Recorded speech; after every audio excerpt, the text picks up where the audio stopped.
Hello, and welcome to this brand new episode of the Silmarillion Film Project. I'm your co-host, Dave Gale, coming to you from California.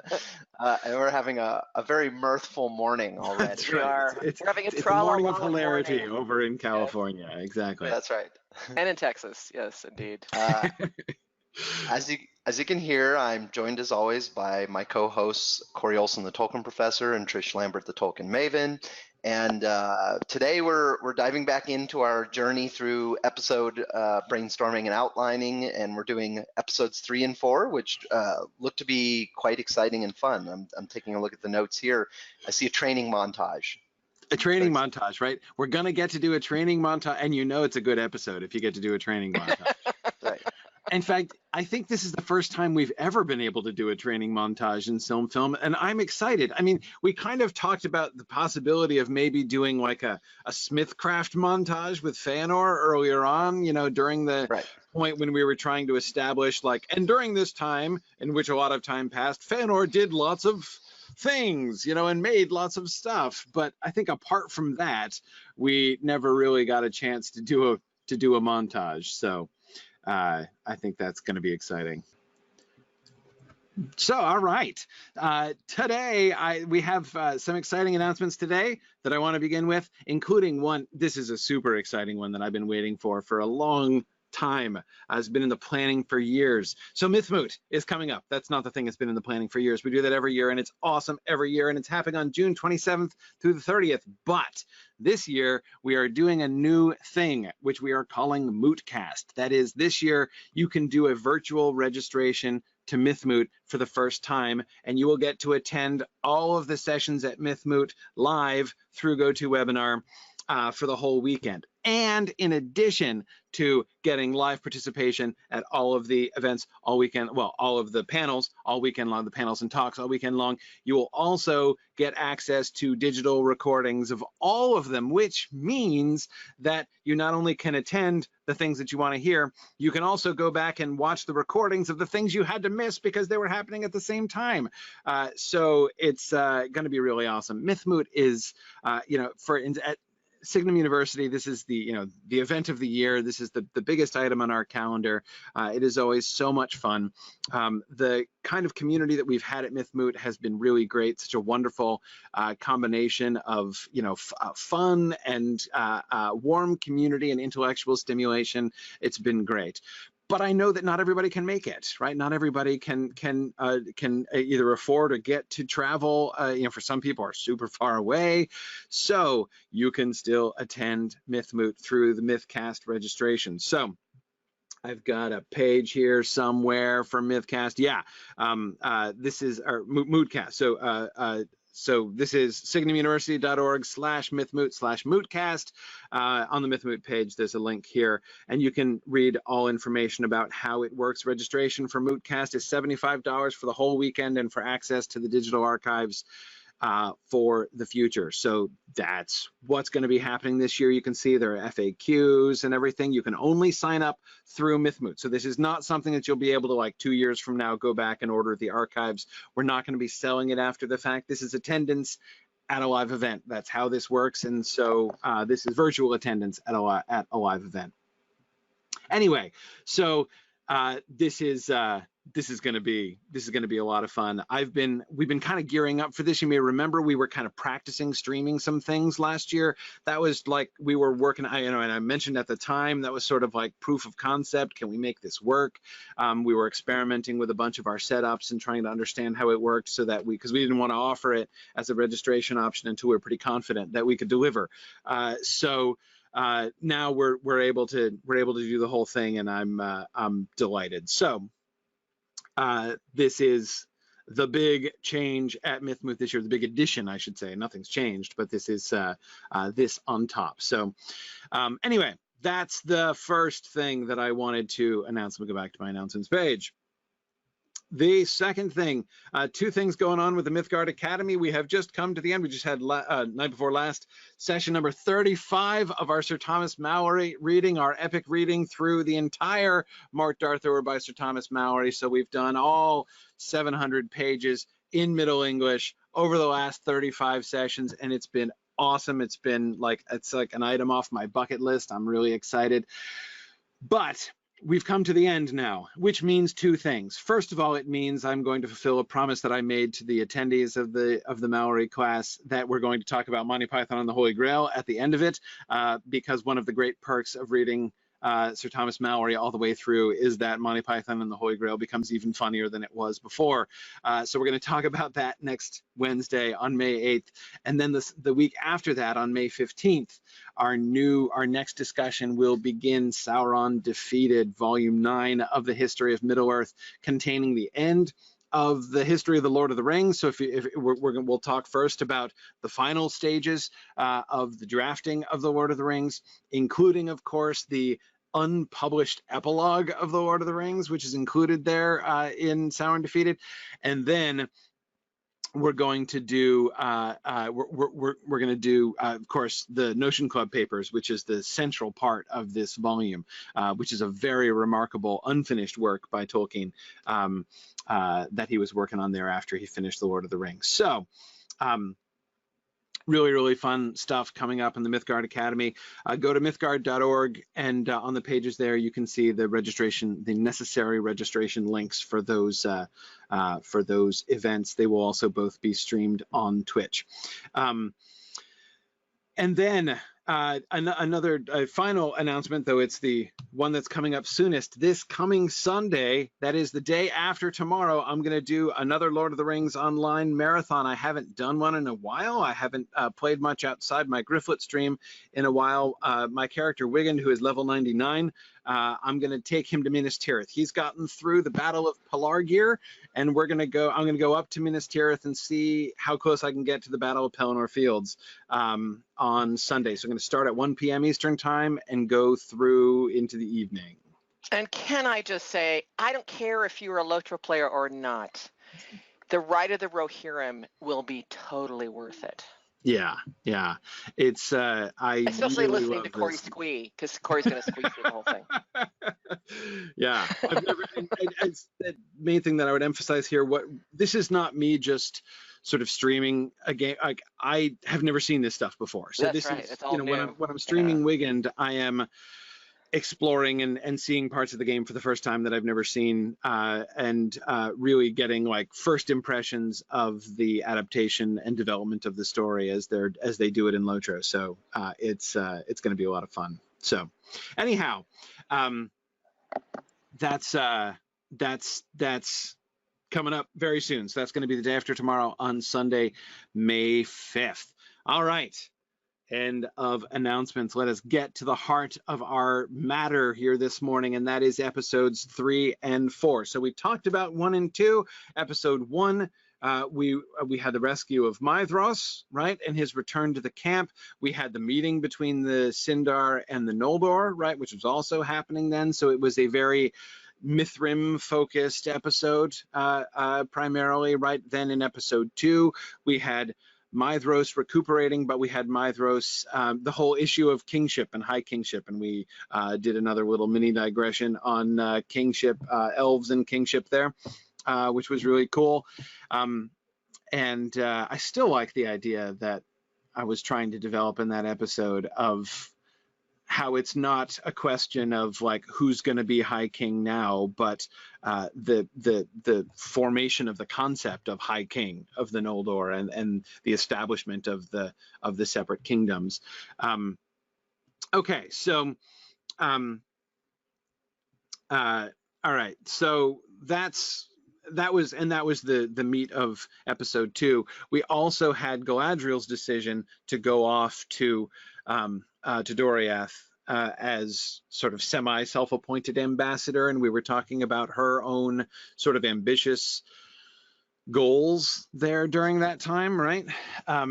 So that was also a major part of what we were looking at there in episode 2. So episode 3, we have a list of the following things that we have said should be going on in episode 3. Fingolfin wears a crown, right? So we've established that this is the idea. So showing him wearing a crown as High King.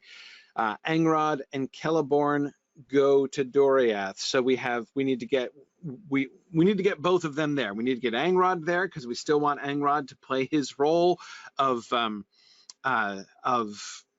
speaking on behalf of the Noldor. So he's going to come and he's going to basically Galadriel is going to abdicate essentially, right, as ambassador. And now remind me, Marie and Nick, I see you're both here.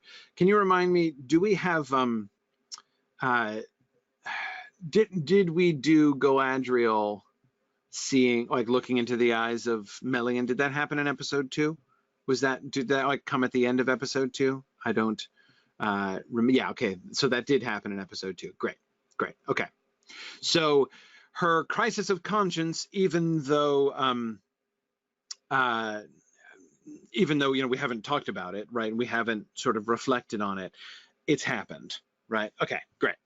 So she's not going to be ambassadoring anymore, right? She's not going to be bearing any.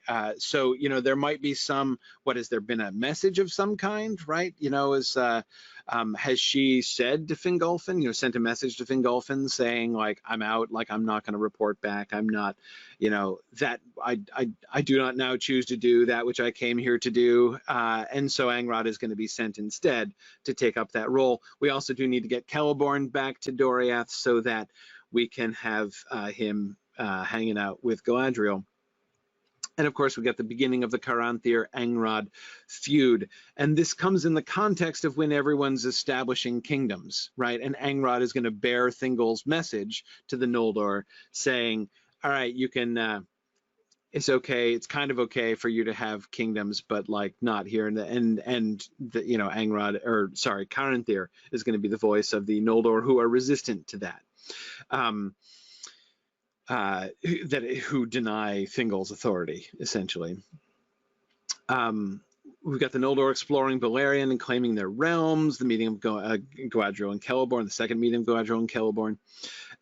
Círdan rebuilds the Havens, because remember they got trashed last season by armies which contained lots of werewolves.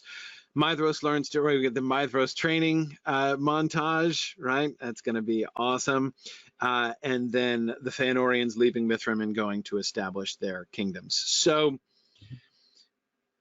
we're basically doing episodes 3 and 4, we're doing of Beleriand and its realms, right? This is when we're establishing people. So that, to me, the biggest challenge of both episode 3 and 4 is what happens, right? Like, there's almost no action. The only action that we get is an argument, right? There will be a certain amount of tension at that meeting, especially between Angrod and Caranthir, right? That's kind of the only drama, right, at all during this episode. And that seems to me kind of a challenge, really. But so actually, no, I was going to say, let's talk about the individual things first, but no, let's think about this big picture here. Just as an episode, what's the shape of this episode going to be? I mean, I'm not one to follow rules that say, like, there must be a certain amount of tension and resolution in every episode or whatever, but a plot's good. Right? I mean, some kind of story movement is good, but I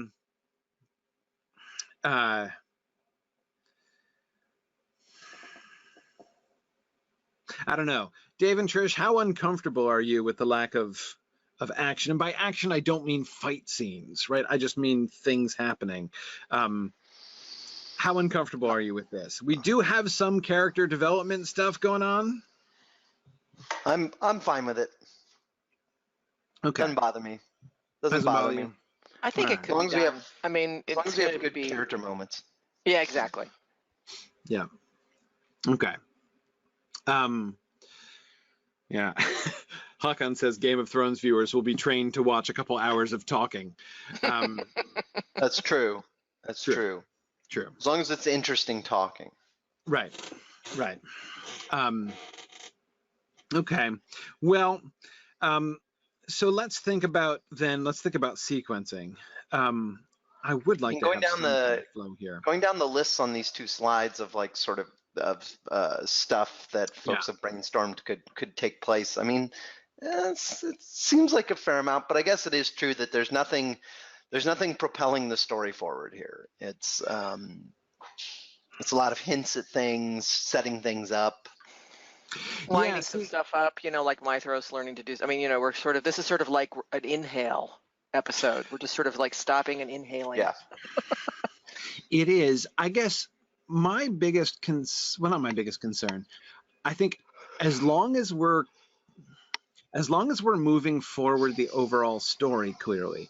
Right. But see, Hakan, I'm thinking about your joke about a Game of Thrones viewers watching a couple hours of talking. But see, talk counts as action. I'm not worried about talk, right?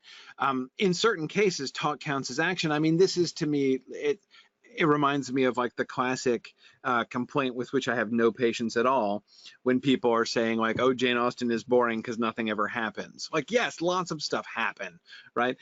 Even if there's just like exchanges in a drawing room, right? During the conversations, lots of stuff is happening, right? And not even just in some question of character development. I mean, the plot is moving forward, like that is action, that is happening.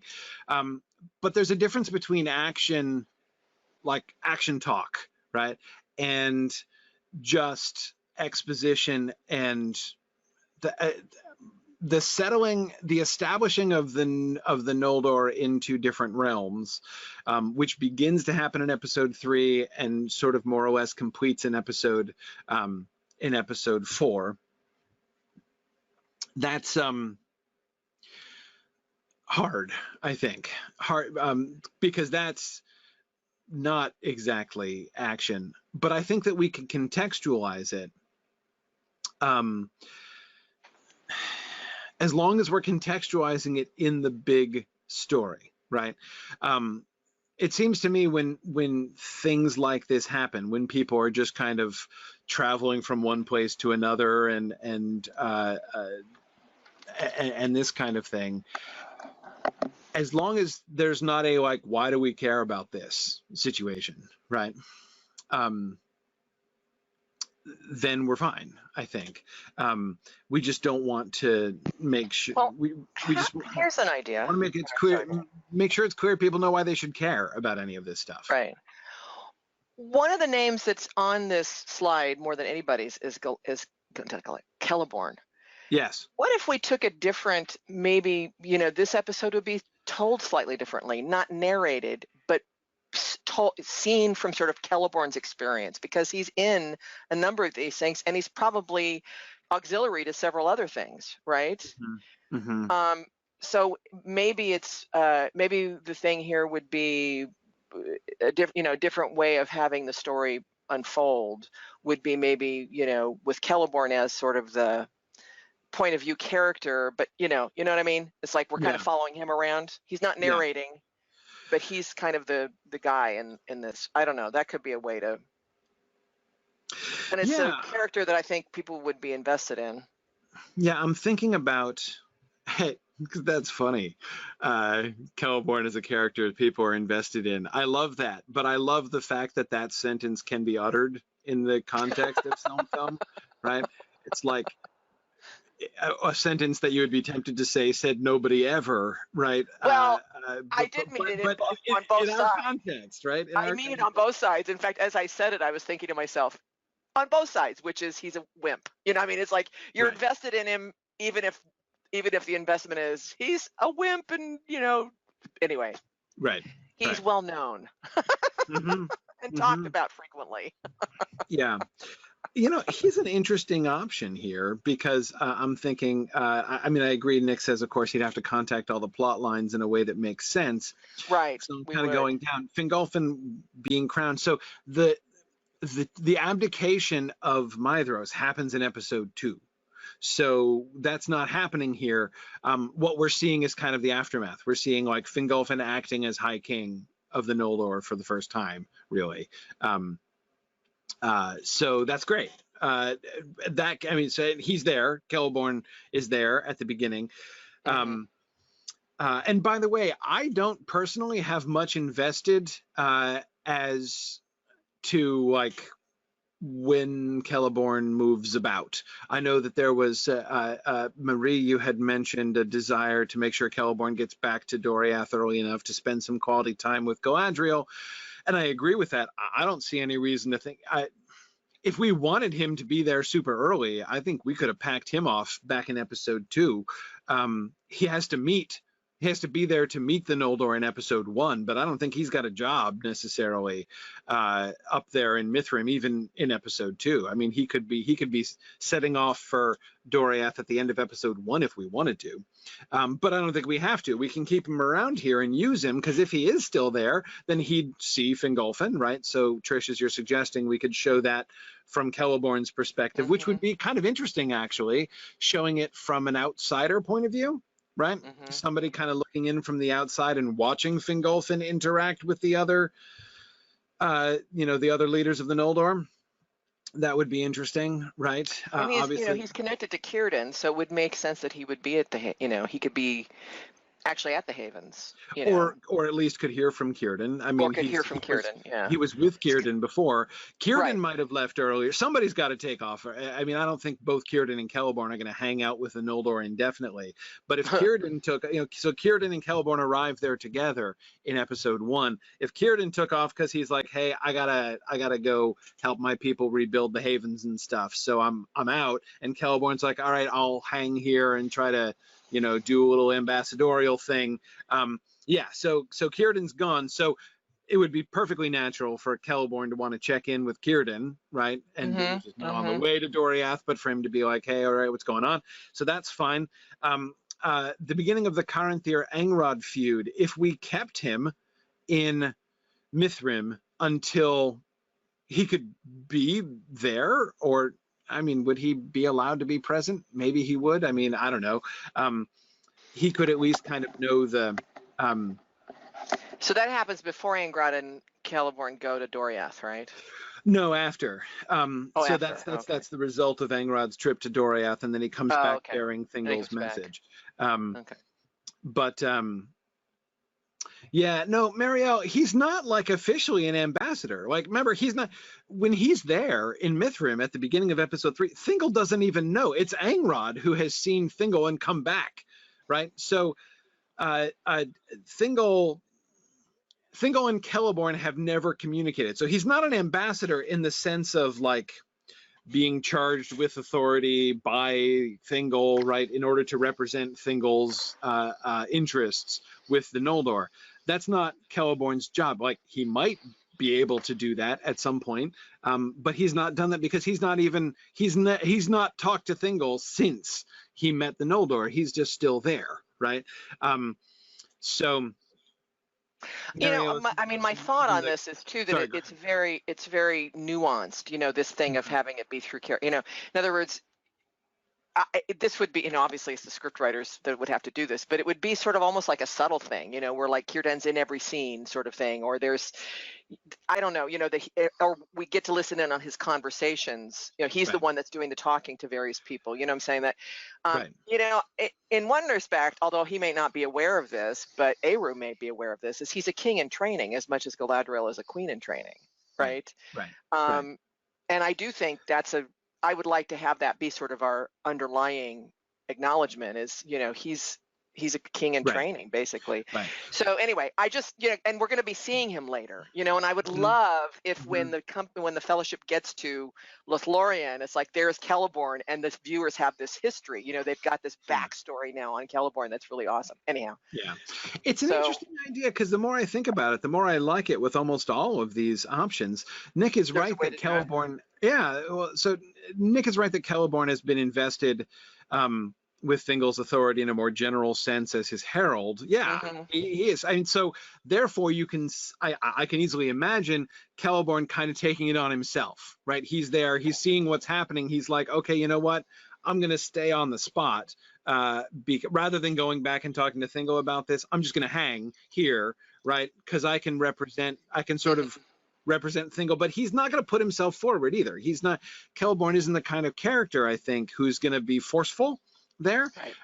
He's not going to be, what he's going to be is he's going to be sitting back and watching, and he's going to be doing careful observations. Remember that in this season, thinking of our theme for the season, thinking of Celeborn's overall story, especially obviously his relationship with Galadriel, Celeborn is going to be, in particular from the Sindar side, the primary force for reconciliation, right? He is going to be the voice of Sindar reconciling with the Noldor, right? In his forgiveness of Galadriel and going beyond merely forgiving her and being understanding of her, but helping her to forgive herself, him going out on a limb, right? And not betraying her trust, right? Not betraying her confidence to Thingol, right? He's going out on a limb.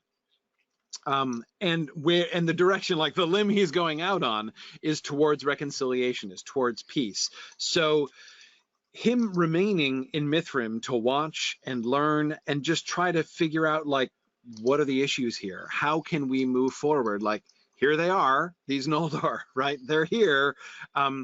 What do we do? And how do we move forward? How do we? One of the things I can see, for instance, so here's the reason I kind of like having him still be there when Angrod comes back. Angrod comes back bearing Thingol's message, and Thingol's message is a little bit clueless, honestly, right?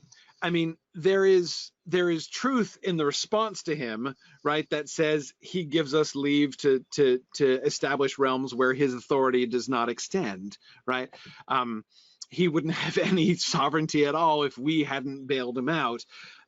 They're kind of right. I mean, that's rude, but it's correct, right? And Thingol's approach to them is haughty, right? Beleriand is mine and it belongs to all of us, and you can live where I give you permission to live. Like I think we should have Celeborn watching this. So like he hears Thingol's message through Angrod, right? And Celeborn is like, oh, that's bad move, Thingol, right? Like that was a misstep. You shouldn't have done that.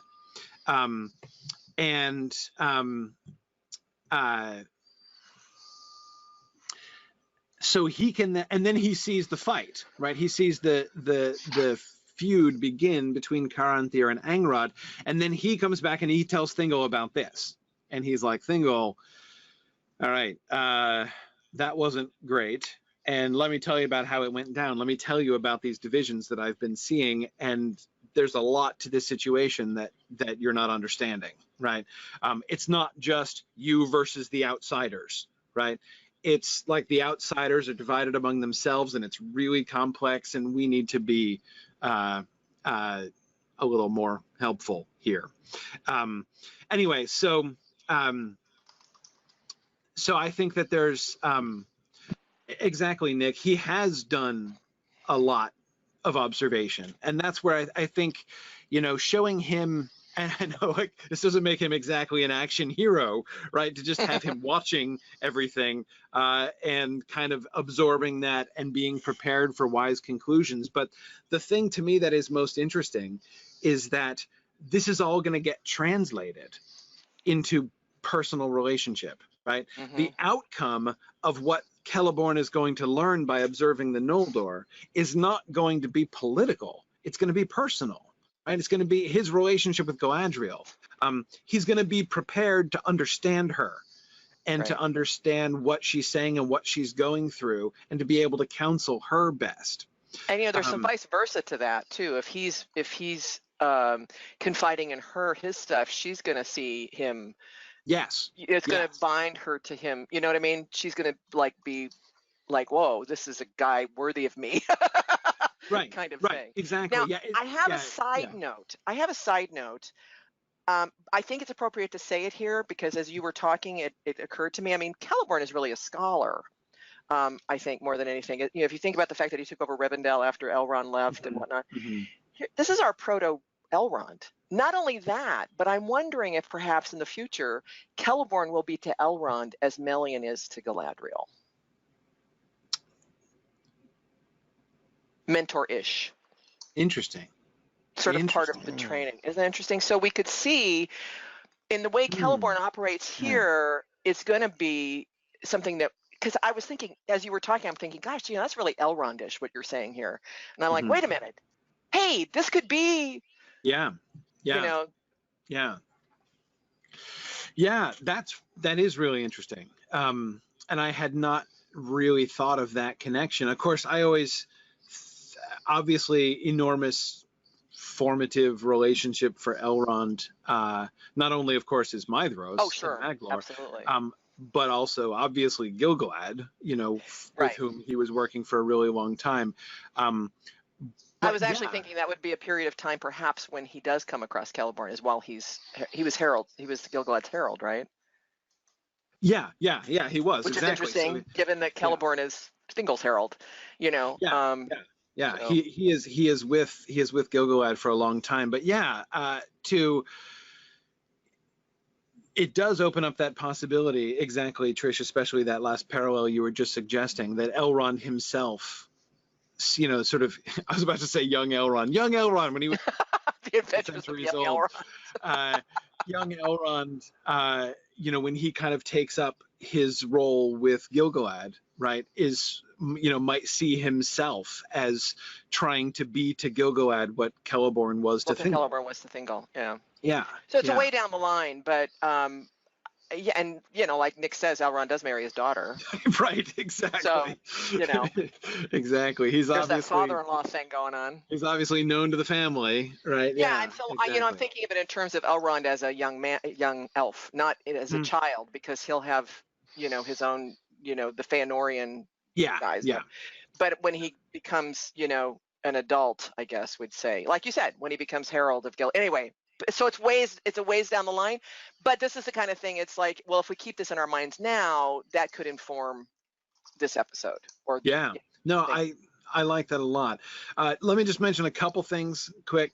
First thing, a couple people are asking about the language barrier issue. We're going to talk about that. We're going to talk about episode 3 and 4 first, then we're going to talk about the language barrier, because if we start off talking about that, we might not get to the episode. So we're talking about the episodes first, but I promise we'll get back to that. So just to kind of send that out to folks who are eager to talk about it. We haven't forgotten. Secondly, just to address, Nick, I know you were a little bit concerned about, like, obviously Celeborn, if we're going to just follow Celeborn, he can't be at absolutely everything. As, Nick was saying, one of the logical consequences of this would mean that Angrod and Thingol's meeting in Doriath would happen off screen completely. We could do that, but I'm not sure that we need to be that strict about it. I think that if we just have we don't have to do a sort of edgy, Celeborn point of view where, like, he's always on camera during the entire episode or something like that. We don't have to do anything like that. I think he's going to be the central recurring character, the central character through the whole episode. And we can see his reactions, even if he wasn't at something, we can see his reactions to that from somebody telling him about it or something, Yeah, so we can cut away from him a couple times, that's okay. I think we're going to at least want one Doriath scene anyway, because we're going to want to have to establish Galadriel on her own, right? I think we need to establish Galadriel, because we just saw her having some kind of crisis. What happened, right? What's going on with her? So a Doriath scene in which Angrod arrives, right? And Angrod is going to obviously do two things, right? He's going to talk to Thingol, right? And sort of get Thingol's message for the Noldor. And then he's going to talk to Galadriel and be like, yo, sis, what's up with you? Like, you all right? What happened? You came here, we never heard back from you, what's going on? And that gives us an opportunity to establish, whether or not they have a long conversation, that gives us an opportunity to establish what's going on with Galadriel, right? Though she's not going to be totally forthcoming to Angrod, right? And we can establish Angrod's relationship with Thingol, or his message from Thingol. Now, how do we want to play Thingol's message? I've said that I think it's ill-advised. I don't think that Thingol handles this situation brilliantly. I think that's a little bit of understatement, but but how do we want to handle that? Do we want to make him look? I guess what I'm saying is, how bad do we want to make Thingol look? One of the things I think that we would want to do is to have Caranthir's interpretation of Angrod's version of Thingol's words be more extreme, be a little bit inappropriate, right? I think that I don't know.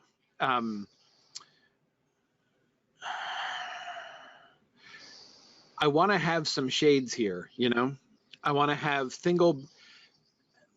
Caranthir is misunderstanding Thingol and misconstruing certainly what Angrod is doing,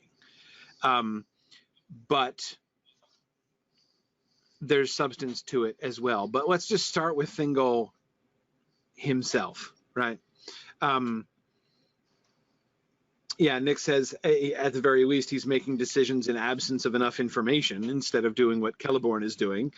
Yes, yes. Tony's asking, you know, are there some elves that are displaced by the Noldor coming in so that Thingol is at least a little justified?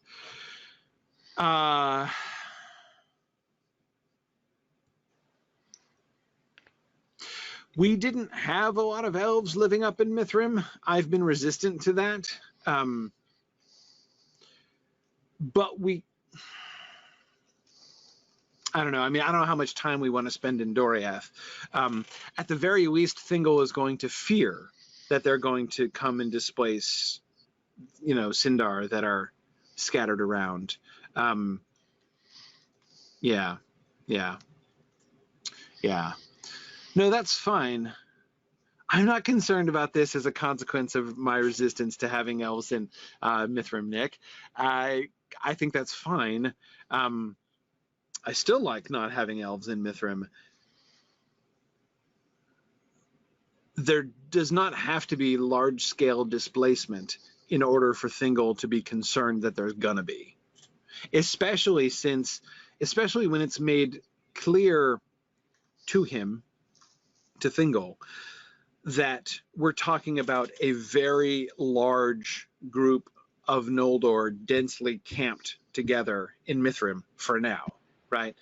That is, it's going to be clear they're going to spread out. They're going to want to spread out. This is not just, well, if they stay up in Mithrim, there won't be any problems. They're not going to stay in Mithrim. This is not a permanent arrangement, right? They are living in a camp. So, yeah. So what does he think? What is he worried about? Why does Thingol respond the way that he does? Is it... Remember, he's got no context at all. He, Thingol, was BFFs with Finwë. You'll remember. Finwë's gone, so he's going to hear that, presumably. Someone's going to bear him the message when he hears anything. Or does he even know that? He's got to know that. If he thinks his best friend Finwë has come home, then he's going to want to go find him. Yeah, he has to know. He has to know. Okay. Although it does raise the question of what is the mechanic for news of events that took place across the sea to kind of disseminate throughout Middle-earth? Yeah. Are the Noldor notorious gossips? It's got to come from the Noldor. It can't come from anywhere else. It can't come from anywhere else unless Melian has some kind of insights about. No, but I mean, Morgoth can spread rumors, right? You know, and Morgoth has told them. So, like Sauron acting on, you know, Morgoth's suggestions can spread rumors about stuff that Morgoth saw or stories that Morgoth makes up and lies that he wants to spread. No, Marie, I agree. We need to establish the Noldor party line, right? That baseline needs to be established to Thingol right away. And I like Marie's synopsis. Marie's synopsis of the basic Noldor party line is: we came to Beleriand to fight Morgoth. Morgoth committed horrible atrocities in Valinor. Finwë is dead, and so are the trees. And remember, where along the way does Thingol's antipathy for the Noldor start? Has it started already?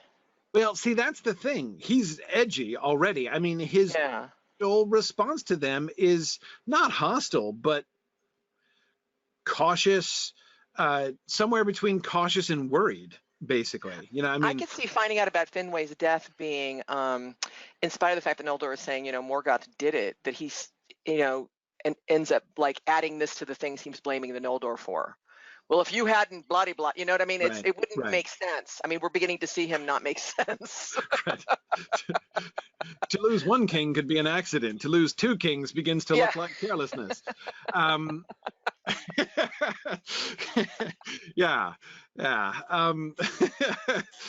I don't. I never thought I would be doing a Noldor adapted Oscar Wilde quotation, but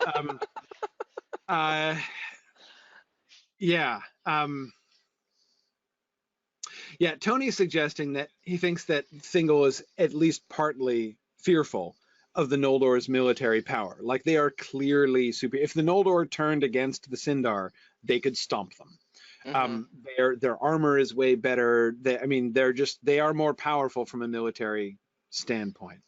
Anyway. Yeah, and Nick, I mean, that's what we were kind of talking about. As Finwë and Elwë were close friends, so that's why I was thinking he'd have an emotional reaction, and he could just like illogically have that be part of what he's got against the Noldor. You know, and I guess this makes logical sense, but this is for me what I'm trying to wrap my head around when it comes to understanding what happens in the Silmarillion, right?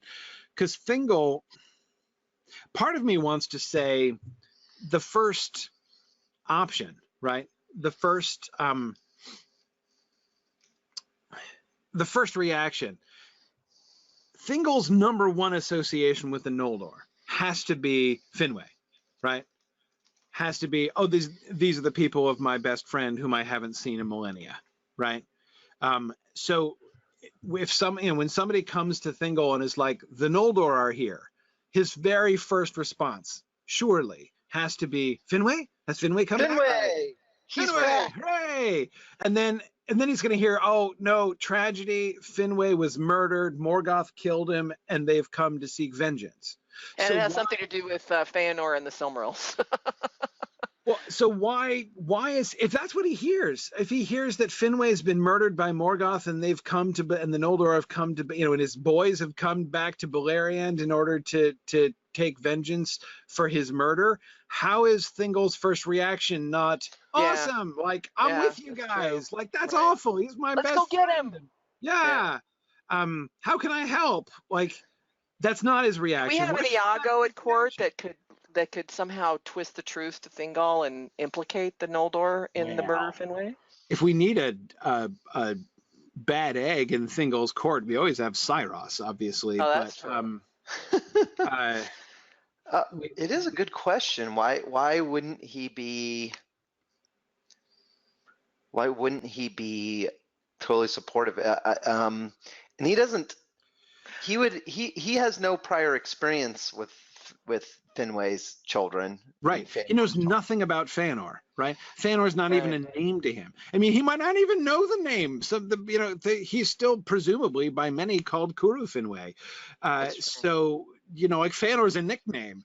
And in any case, it's So should we make him initially supportive? Well, see, okay, I'm trying to work this through. Well, eventually he's going to find out about the burning of the ship, so maybe he is initially supportive. He doesn't know at this point about that, right?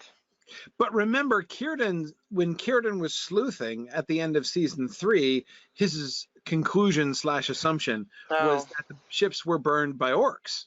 Right. That this was work of the enemy. Any reason to think he will have found out better by now? Now, I agree, Nick, that by episode 3, he's met Galadriel, so they know that something is up, right? But I'm not talking about that. I'm kind of going backwards here because I'm trying to work my way back up to Thingol's message through Angrod to the rest of the Noldor. But how do we get there is what I'm trying to figure out. So somebody, you know, Círdan and Celeborn see the Noldor at the end of season 3, right? They send a runner, right? They find out who this is. They send a runner to Thingol right away because he needs to know this right away, right? They send some red shirt off to go tell Thingol, hey, the Noldor are here. So all that maybe they've heard the Noldor party line, right? They've met the Noldor and they're like, okay, so the thing that Marie was saying, right? They've come to fight Morgoth. Morgoth murdered Finwë. He destroyed the trees. They've come to fight him, right? That gets sent off to Thingol right away. So we need his reaction to that, right? And then does that change? You know, then Galadriel comes, right? Then Galadriel comes to his court. So he still has Celeborn hasn't come back yet, right? Círdan went back with his people because his people have still been living on ships, right? Since their lands were destroyed. So they're still refugees, right? So he's going to go back with his people quickly start working on rebuilding the havens. So Thingol's next news, I guess, is Galadriel. Galadriel shows up in episode 2-ish, and has her moment with Melian. And now Melian has this sense of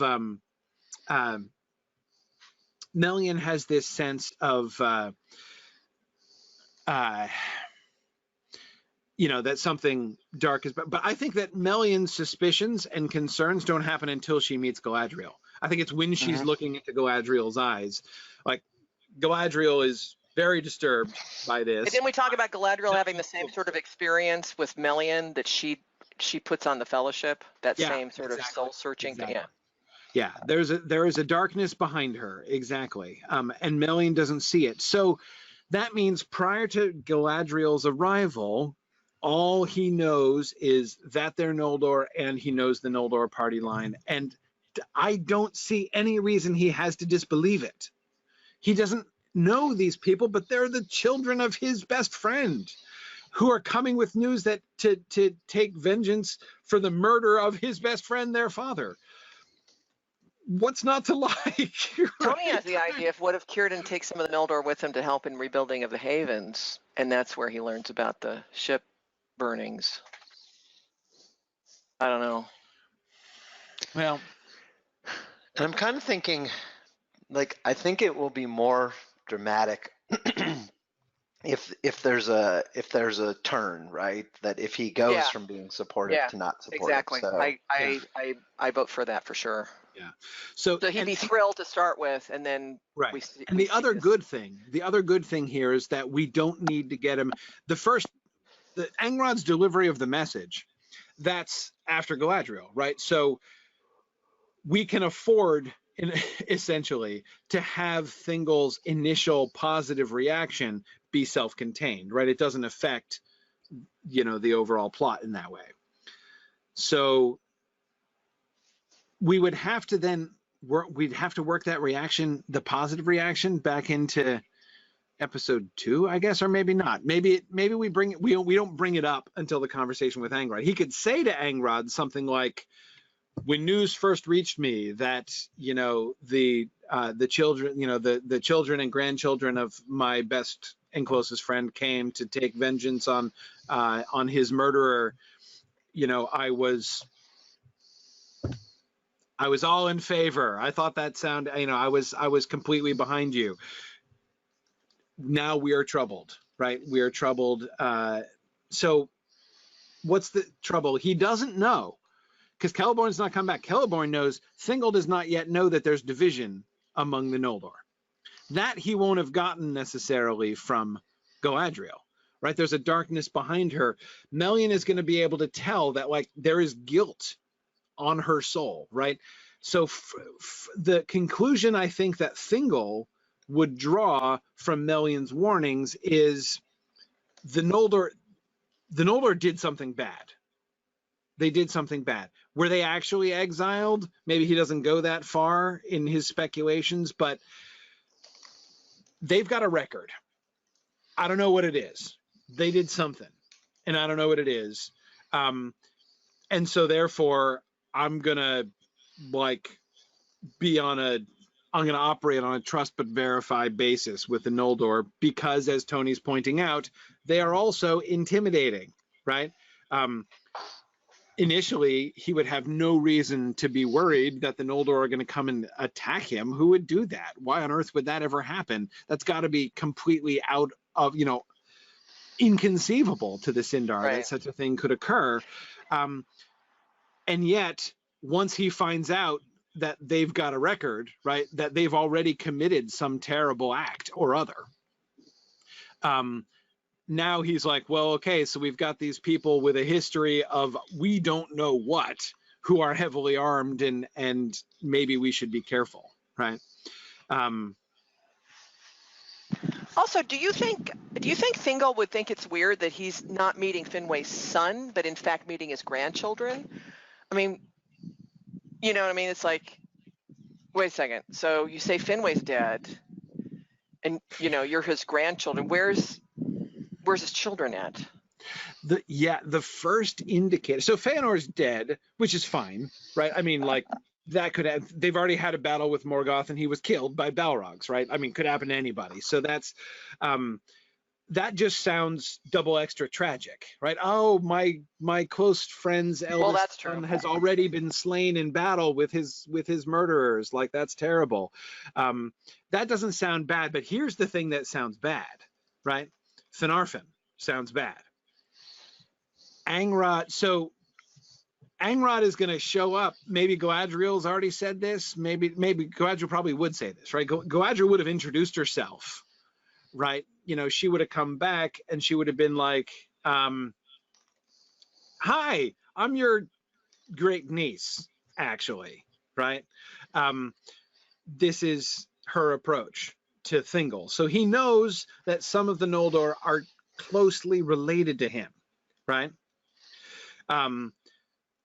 So a question he would probably ask Galadriel and would certainly ask Angrod, so introduce me to your dad. I want to meet the guy who married my niece, right?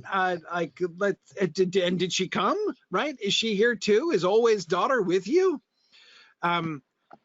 And they're going to be like, awkward. Yeah, Dad didn't make it. He didn't come. He stayed back in Valinor. That would be suspicious. I mean, that would be like, huh? And that's going to be the first indicator that there's a split, right? That there's tension among the Noldor. As much as they try to mask it, to explain, I mean, that's when you combine that with the fact that there's some darkness that lies behind them, he can begin to say, so, yeah. By the way, will this vagueness and sort of, ambiguity and not really wanting to like tell stuff straight, is that going to be actually a strategy? Is that going to be a conscious strategy of the Fëanorians? Are they going to actually say sometime? Yeah, they've got to. We need to not. Do we have that conversation? Yeah, that's right. We haven't included that. Does that conversation need to happen earlier on here? Or does that happen in the context of the Caranthir Angrod blow? Oh, that could be. That could be. At some point, I think there needs to be like an actual dialogue, right?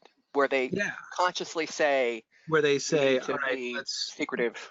Let's keep this under wraps, folks. I mean, on the one hand, maybe they don't need to say it. Maybe they just do it because, it would be the natural thing for them to do. Yes. Angrod, so. Yeah, no, so Phil, I agree with you that I'm not saying that there is no plausible reason why Finarfin might not have stayed back. Like, there could be a perfectly natural explanation of that, right? Why 100% of the Noldor didn't come and why Finarfin stayed back in order to, be the, sort of remain as king of the Noldor who stayed behind for some perfectly good and constructive reason. That's totally possible. But the thing is, this is Thingol and Melian we're talking about here, right? Thingol and Melian, seriously, Melian has to be way better than a polygraph. You can't lie to Melian and her not know that you're lying. That is not possible. Surely not possible. So he could say true things, he could say evasive things, and they're going to know. Like, he's not telling us everything. She's going to know anyway, right? So I mean, he can just say like, oh yeah, Dad stayed behind with some folks. He's ruling in Tyrion right now, the remnant of the people, and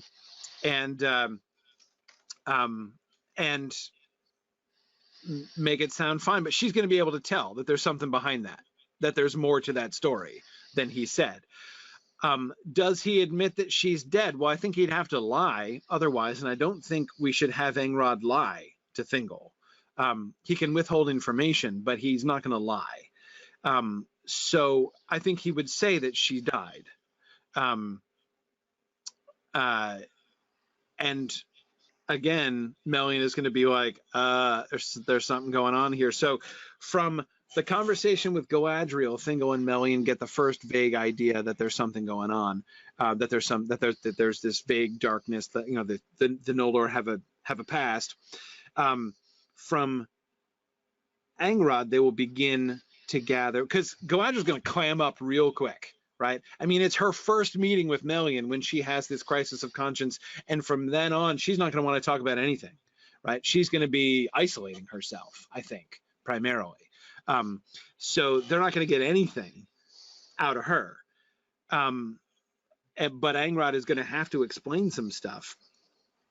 So I think that this conversation can happen there, and they're going to tell. So what, after they talk to Angrod, what conclusions do Thingol and Melian come to? They know the Noldor are guilty of something. They know that there seems to be there was a split. Some of the Noldor stayed home and some of the Noldor came, right? That they know for sure. Do they get any kind of an inkling of the split between some of the Noldor who came and the Feanorians? I don't think. If Feanor's name comes up, the way that Angrod said, because remember, Angrod was the angry guy to begin with, we had in season 3. So he was the one who wanted to cross the Helcaraxa for vengeance, remember, if I'm remembering that correctly. So, yeah. So if he even says the name Feanor, Melian is gonna twig that, like, there's serious bad will there, right? He need only utter Feanor's name for her to be able to tell that he loathes Feanor, that Angrod has a personal beef with Feanor. So, but I don't know that we need to go there, because again, they're not even going to know. Thingol and Melian aren't going to know enough to even inquire about that's true. that, you know, anything like that. So they're going to be focused on the division between the Noldor who stayed and the Noldor who came. So they're going to know there's something dark in the past. They're going to know that there was some kind of division, and they're going to maybe suspect. If he talks about his mom, she's going to sense the grief there. So she died recently. She's going to know that. Melian's going to know that his grief for Eowyn, that there's grief and there's also anger there. And they don't know why.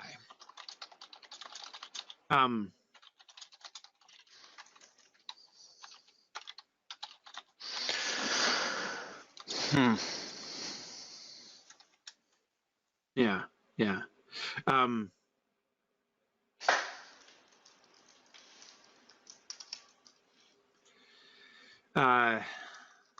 Okay.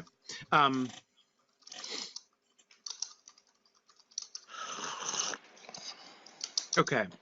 So, what do you guys think? Do you think we should have Eowyn's death come up? Should that? It's got to come up. It's got to. Yeah, I think it has to. So that has to be another data point that they have. And the data point is she died recently. He can tell that Melian can tell that Angrod is still grieving her, It happened relatively recently, and that there's anger. He's mad because of it. Yeah. And that should be, and I suppose those things probably should be all suspicious, right? I guess the Sindar living in Middle Earth maybe aren't unaccustomed to tragedy and loss and death, because they live next door to Morgoth. Right. But it should be surprising that folks coming from across the sea have dealt with these things already, right, before even arriving. Exactly. So there's lots of the fact that he's grieving her and that he's angry about it doesn't have to give away the game right away, right? Because they know their first set of data included Morgoth committed atrocities in Valinor, right? Yeah. So they could, and he's not going to want to talk, Angrod's not going to want to talk about it. So they could draw the false conclusion at first, Morgoth killed her, right? Morgoth committed some tragedy. Tony says, does the death of Olwe come up? Thingol's brother. Yeah, that kind of ought to come up, right? But if that comes up, if he says, yeah, so my mom and your brother, my grandfather, are all dead, they're going to ask him straight up, how did that happen?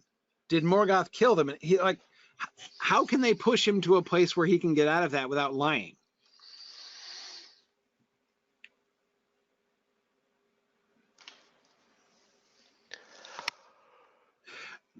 I mean, I guess he can just play the, like, the grief is still too fresh for words card. Still too near to me, yeah. Yeah. I don't want to talk about it. Yeah. Marielle says, if he knows Olwe is dead, he's going to wonder why the Teleri didn't come over for vengeance too. Yeah, well, Marielle, hang on. He doesn't know they didn't, right? Because there were Teleran ships. Círdan knows those are Teleran ships, right, that were burned. So there was clearly Teleri involvement in transporting them over. But what happened to them? Are they still? Yeah, are there some here? Did they all die? Did they go back? That should be. That should be even go back. That should be even more suspicious, shouldn't it? Where are my kin from? Where are my kin, who are also doubtless joining with you? Since Olwe and Finwë were both slain in Valinor, then clearly, like, both of our peoples united have come to seek vengeance, right? Yeah, you'd think they would be. You'd think that would be initially. Oh, you came over on the Teleri ships. Great. Where are my kin? They're not here. The other next obvious question is, so, where's Manwë? Right. Tolka's come over with you? Right? Is like Eonwë on the next ship, or how is this working out exactly? It's true. That's true. You know, Marielle actually inadvertently has kind of made me an honest woman here, in the sense that she's reminded us, just as we were talking, that he was one of the big three, right? Yeah, absolutely. And I notice, I have to confess that I noticed that I'm already thinking of Single down the line right now, and I need to not be doing that. He still is one of the, and in that context, he, like Melian, would be seeing his own signs, you know, and getting his own intuitions, you know, of something's rotten in the state of Noldor kind of thing. Yeah. Okay. All of this is now good. Mike, Amy's Revenge from the discussion board is reminding me that they spent a lot of effort on the discussion board coming up with how the Noldor handle questions and answers. That's great. And I'd love to hear some of your concrete suggestions about that. We don't have to reinvent the wheel with all of that. The reason I'm thinking this stuff through right now is this is all oriented towards one thing: trying to understand Thingol's message through Angrod to the rest of the Noldor. Why does he say it? Does he say that? And why does he say that in that way? Why is he not more welcoming and friendly? Yeah. And Nick, it is important to remember Thingol's position as one of the three ambassadors, and also let's not forget the only one of the all of the Sindar who is going to understand the full import of Morgoth destroyed the trees, right? Because the rest of them have never seen the trees. He has. So he's going to understand that. Yeah, Marielle, you're right. Marielle says it's a mix not only of his suspicions, that I mean, one thing that is going to be glaringly clear from the minute they meet Galadriel, and going to be firmly reinforced by his conversation with Angrod, there is stuff here that we don't know about, right? There is something going on here and we don't have all the information. That is going to be very clear to him, to both of them, to him and to Million. But also, Marielle says, his sense of superiority over these young whippersnappers. Yeah, it's true. There's only one. I mean, Fingolfin is the senior statesman now, not just High King. Generationally, he's like the eldest and most senior of all of the Noldor, and he is Thingol's best friend's kid, right? So he is going to have some kind of sense that, like, the Noldor are not just like peers to be, but they're like, kids, right? This is the younger generation that is going to need to be shepherded as much. And I know that gap is not going to be among elves. That wouldn't be as severe as among humans, right? I mean, after all, one generation of elves, if you think of the age proportion, right, between one generation and another, I mean, for much of their lives, one generation of humans is way more than, when a younger generation gets to be half the age of the generation in front of them, that's a major milestone, right? My kids certainly are still nowhere near half my age yet. Starting to get there, but they're not there yet, right? Whereas for elves, 10,000 years down the road, the age gap between the generations, can look much, much smaller. So I don't think it's necessarily going to be that same sense of oh, you guys are young and immature children. Let me take over and advise you. That impulse, I think, wouldn't be as extreme among elves as it would be among humans. But nevertheless, he would see himself as like, okay, I'm not your grandfather, but I am your grandfather's best friend. Like I'm your superior. So that makes some sense. Yeah, Nick, even the fact that he's a Quevianan elf, I mean, that's rare. And Nick, I agree, there may be some Quevianan elves among the Noldor, but not very many at all. So that by itself is kind of a status thing, right? Yeah.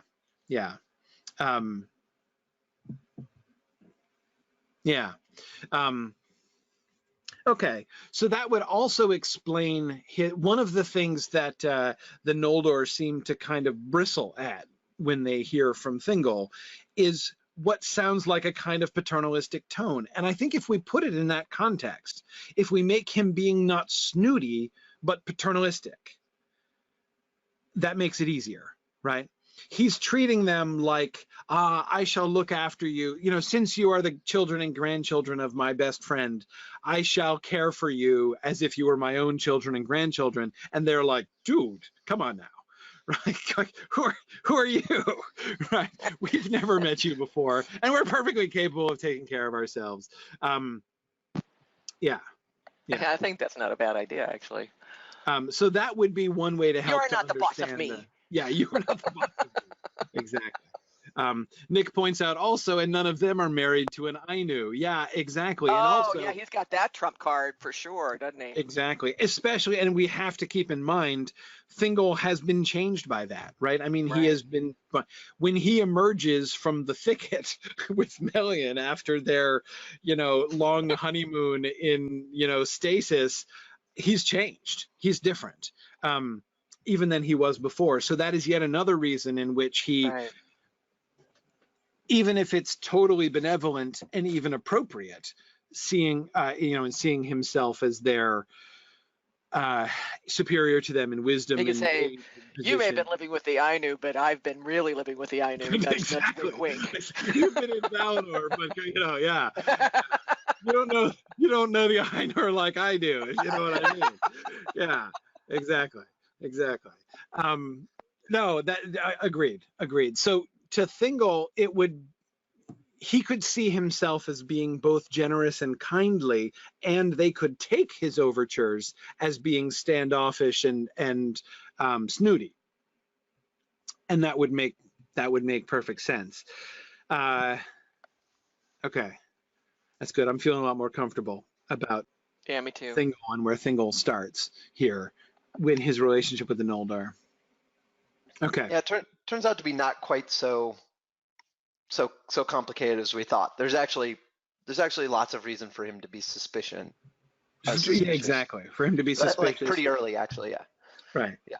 Like there's I think it's actually a pretty rapid decline from the initial sort of elation and enthusiasm. You're here. Like there's actually like pretty ample. It's a pretty fast decline, actually. Okay, so what about this? Nope. This. Nope. This. Nope. None of that seems. Okay, there's a problem here. Yeah, exactly. And honestly, the fact these two things go together really well. The fact that he can see that there's trouble, there's guilt, there's concealment. He's going to be aware of that, not knowing what it is, but he's going to be aware that that's all happening. And so that's got to then feed directly into the whole sense of superiority, right? Like, well, I'm glad there's a grown-up in the room now. Obviously you guys have not been doing a good job, right? Now it's a good thing you've got somebody to look out for you now, because good grief, obviously you guys have been making a mess of things ever since Finwë died. So I'm glad there's now a mature person to help to guide you. Yeah, no, you can easily see how all of those things would sort of fit together.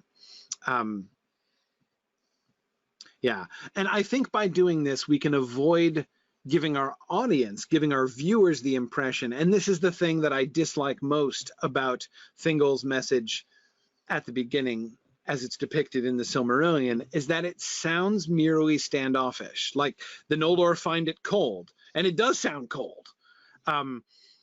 It's easy, I think, for Silmarillion readers to get Thingol's a jerk from the beginning. I mean, from pretty close to the beginning here, certainly from the beginning of his relationship with the Noldor. And I don't think we want to do that. I don't think we want to permit that sort of simple conclusion right away.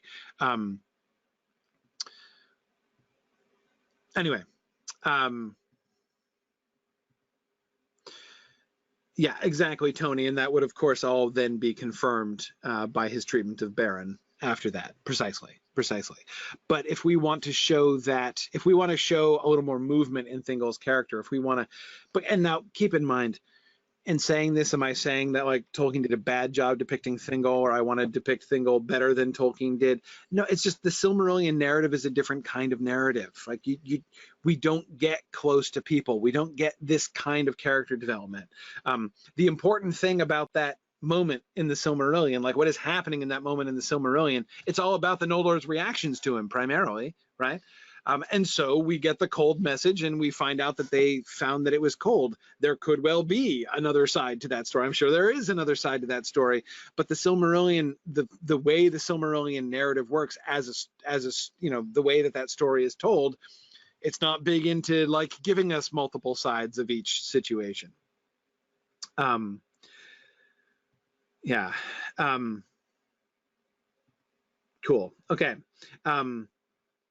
And Mario also is pointing out that it is certainly also true that we can have clear differences between what Thingol tells Angrod and what Angrod tells Maedhros and the rest of them. Even if he thinks that he's repeating it verbatim. Yes, we can introduce some subtle changes that he makes in relaying the message, which are interpreted a little more violently. Yeah, and Boomful, we haven't been talking much about the narrator bias in the Silmarillion, but it's pretty clear, right, that the way that the Silmarillion is like history. It's like a history book, right?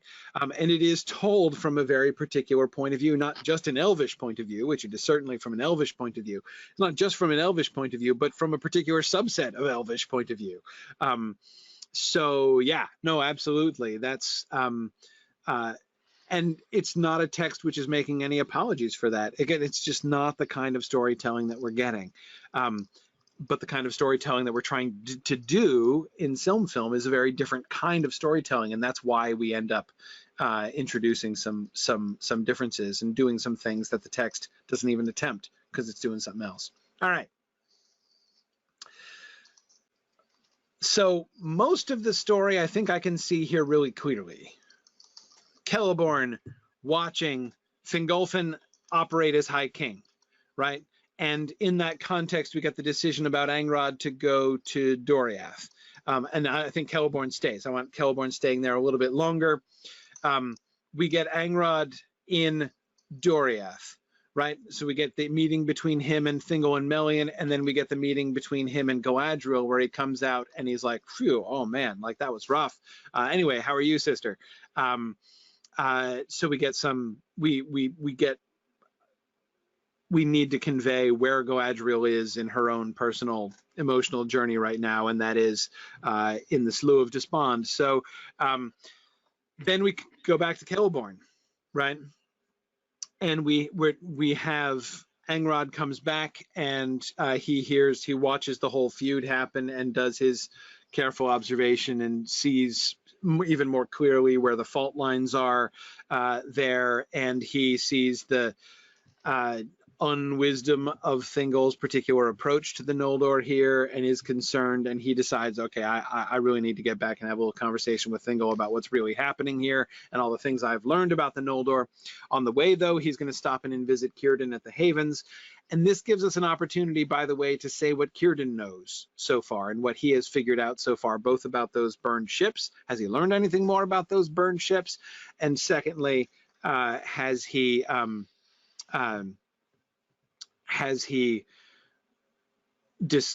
what's going on, right, with the rebuilding of the Havens and stuff. By the way, one thing about the burned ships, there would have been lots of evidence that a large body of people proceeded away from the burned ships on foot, right? So I'm thinking, when Círdan and Celeborn discovered the burned ships in season 3, they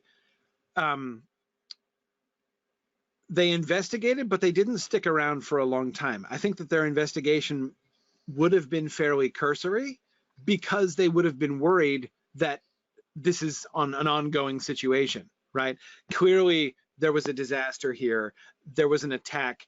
I mean, the only logical conclusion, as we discussed last year, in Círdan's mind and Celeborn's, is that they were attacked by orcs and their ships were destroyed. Are they still in distress? Are they still being attacked by orcs?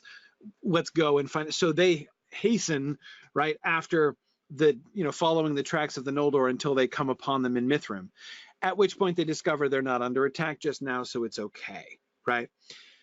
Círdan, I think, on his way out, as he's going to go back to his people and return to the Havens, he's going to go back to the scene, right? He's going to go back to where the ships were burned, and he can make some additional observations, I think, on a more careful study of the scene. One of the things that I kind of have to imagine he might notice is there's no evidence of orcs at all, right? There's no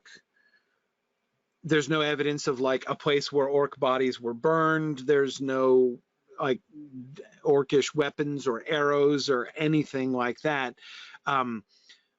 There's no sign of any orc presence anywhere around the burned ships, something which they might perhaps have overlooked the first time because their emphasis was there's live people who might still be in trouble. Let's go see what is happening. But he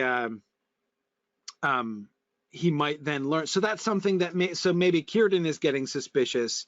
He's not met Angrod, right? He doesn't have that other data that Thingol has.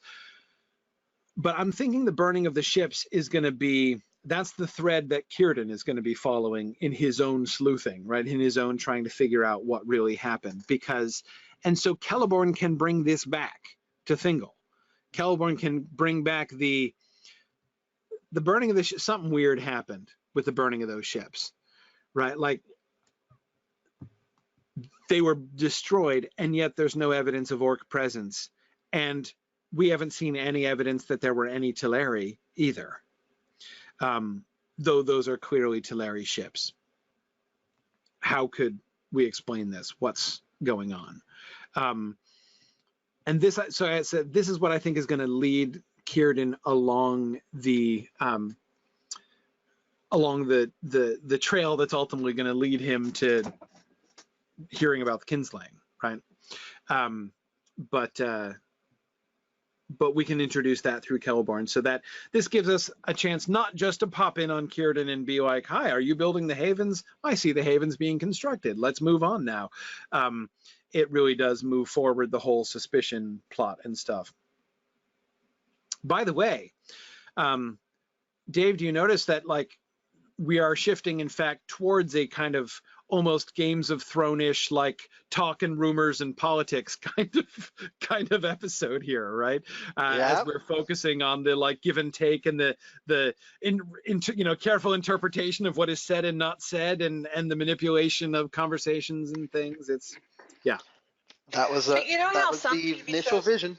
You know how some TV shows will have this weird, like, suddenly, like Buffy did this, and a couple others, they'll have like this one episode that's like a musical. Yes. Like everybody sings and dances. Okay, so this could be our Game of Thrones episode, right? We could have the whole motif of the episode be very Games of Thrones-ish.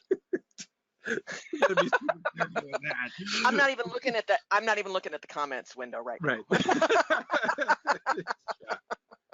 Yeah. But yeah, no, I mean, that seems to be the kind of action that we're doing. So then from there we get Celeborn back to Doriath. Angrod's gone, right? He's already delivered his message, because of course Celeborn saw that. So he comes back. I don't think we have to have a conversation necessarily where like we don't need to show like Thingol debriefing Celeborn, right? That can kind of happen off screen, I would think. What we want to focus on is because Celeborn's going to meet Galadriel. And as I said, I think it makes for a really nice turn if it looks like we're setting Celeborn up to be this crucial political figure. In fact, people might even suspect that Celeborn is going to be the one who is going to sleuth out the kinslaying, right? That he is going to be instrumental in revealing to Thingol, to putting all of the clues together, coming to the proper conclusion, and so he's going to be the Sindarin Poirot here, who is going to reveal to Thingol what actually happened.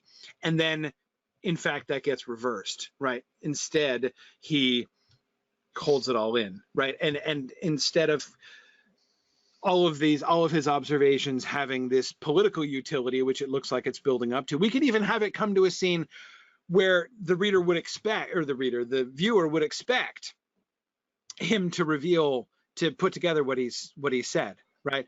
And he chooses instead not to say anything, because maybe he meets Galadriel first, and then he has a conversation with Thingol, and then we see him after his conversation with Galadriel, even before she has confided in him at all.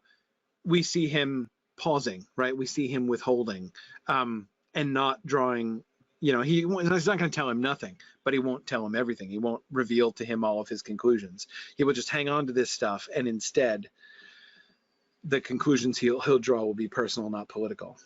Anyway, just thinking about that. And he could, of course, Maedhros's montage, right? He can see that he's going to be there in Mithrin for a while, right? So sometime between Angrod setting off for Doriath and Angrod returning from Doriath, he's got plenty of time to see, Maedhros engaging in various training activities. And he can also be watching the Feanorians leave.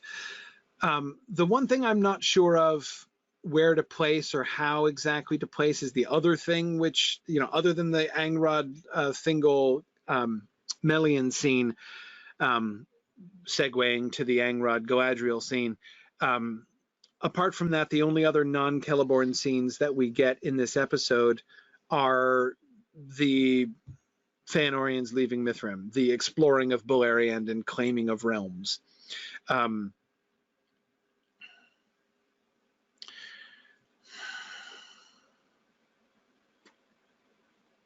Do we have to do that in this episode?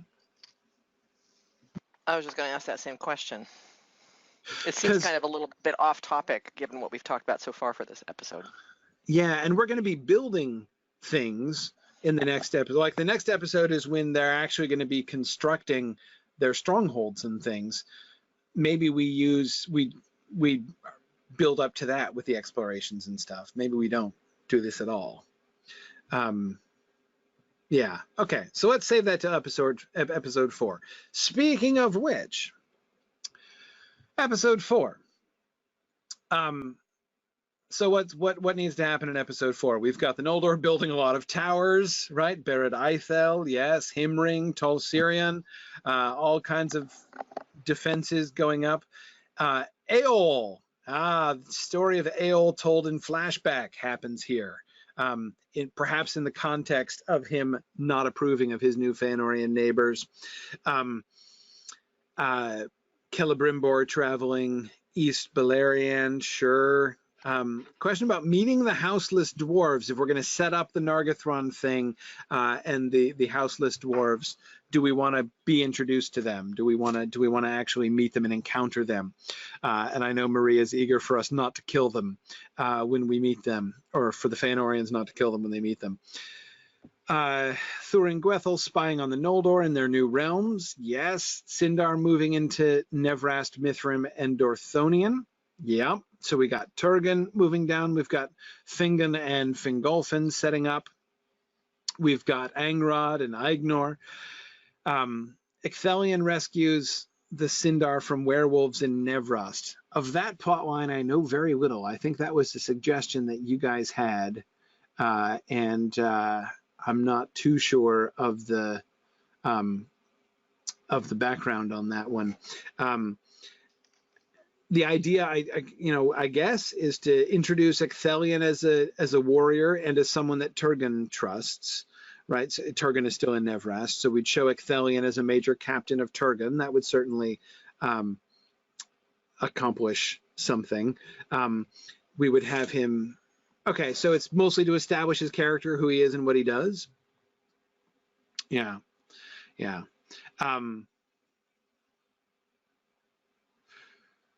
Fingolfin plans the Merith Atherthad, yes. Ooh, okay, Nick just had an awesome brainwave. Nick, I love that idea. Nick says, do this entire episode from the point of view of Thurin-Gwethel. Oh my. That is really cool. That is a really nifty idea. That is awesome. And it's only revealed at the very end, right? So we don't even know whose eyes we're seeing through. So the entire episode is like, because we can do like flyovers, which just kind of look like helicopter shots as we're going by, but it's someone actually flying, right? And then it swoops in, and everyone that we're seeing, all of the different people that we're seeing and all the interactions that we watch, we're seeing from, from behind something. We're seeing it from a strange angle, as it's like somebody who is overhearing it. Yeah. And but we don't know who it is. We have no idea who our point of view character is until the very end.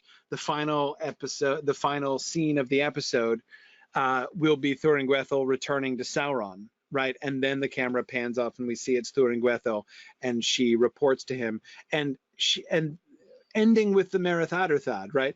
That is the final thing that she sees, she overhears and oversees, is Fingolfin planning the Merith Atherthad. And so that's what she returns to Sauron with. And so that sets up not only the Merith Atherthad is going to be happening in the next episode, but the bad guys are going to have some plans around the Merith Atherthad in the next episode.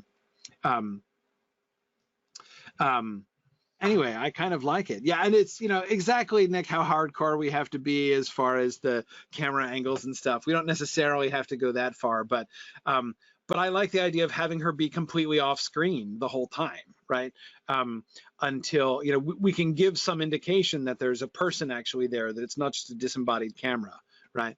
That it's actually a person's point of view, but not know who the person is.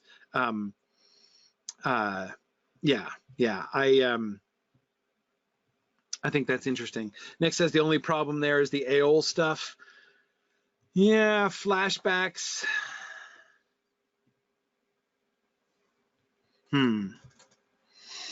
How are we going to do the AOL flashbacks anyway?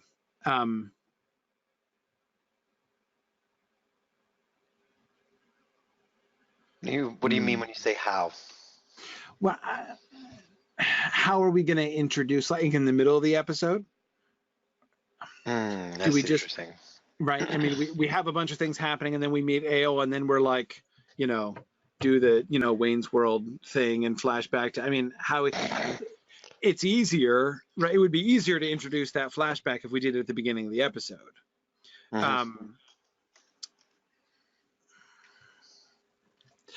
Yeah. Tony's suggesting we could just hold the flashbacks until AOL meets Arathel. And we could have him tell the story to Arathel. That would be a lot more immediate. You know what I mean? Like, yeah. Viewers wouldn't have to retain memories of him. Yes. And it would be especially interesting because Arathel, it is not said that Arathel was wholly unwilling, right? That wonderful, damning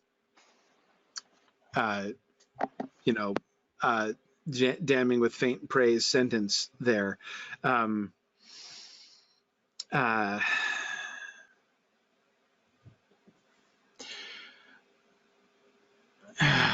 Yeah. And so therefore, sorry, let me finish my thought. What I was building up to is, if we have AOL tell Arathel the story from his point of view, right, or he's been done wrong, we can have her be sort of recruited to his point of view, right? She can be convinced that he has been done wrong, and therefore be sympathetic, or at least partially sympathetic to AOL, like sympathetic but creeped out, and then the creeped out outweighs it over the years, though the audience, of course, might be much more creeped out than Arathel.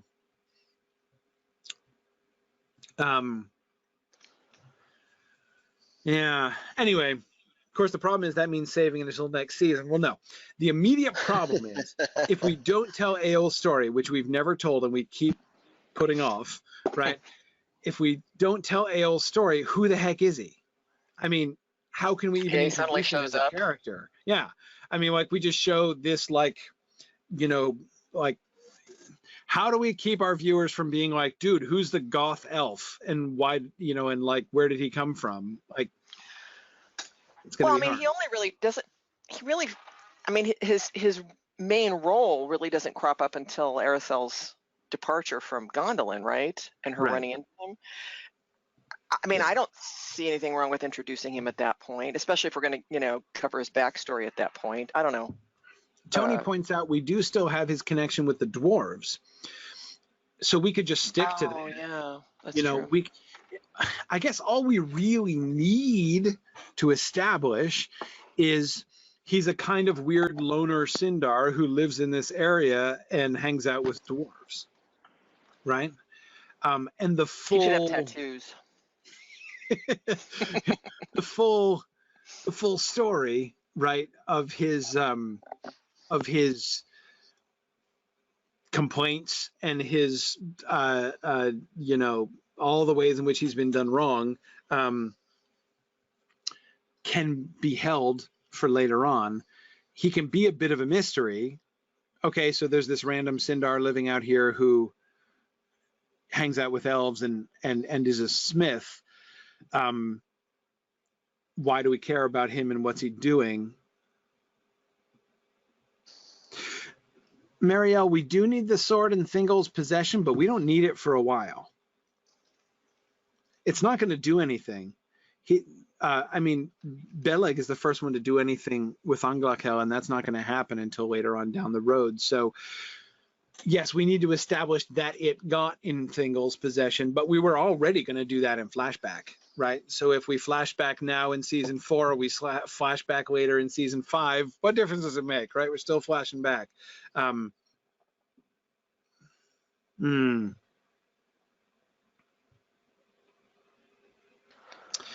Yeah.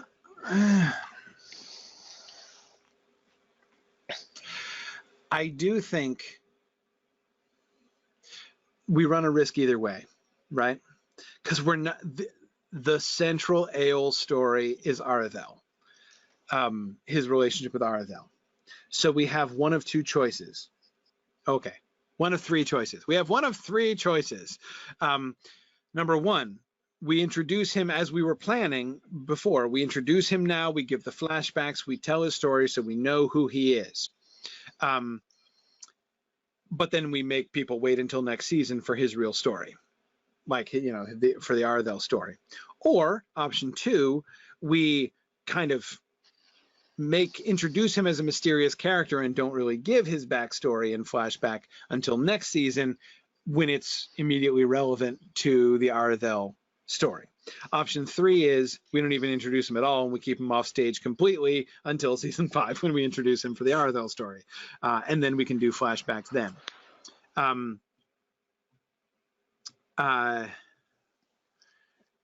We don't.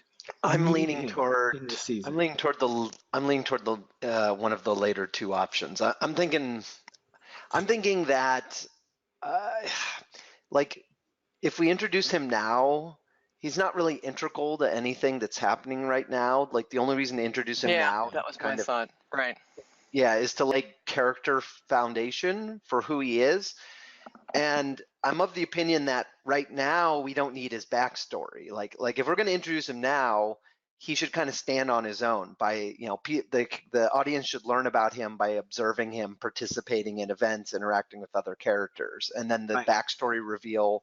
I think the backstory reveal should come when it is most relevant, which is in the Arathel story. Right. And if the audience's response is, hey, who is this strange, weird, moody, random elf? Well, that's what all the Noldor are saying. Who is this strange, weird, random elf? You know, like they don't know who he is either, or why he's being himself. I mean, he's an oddball. Yeah. It's true.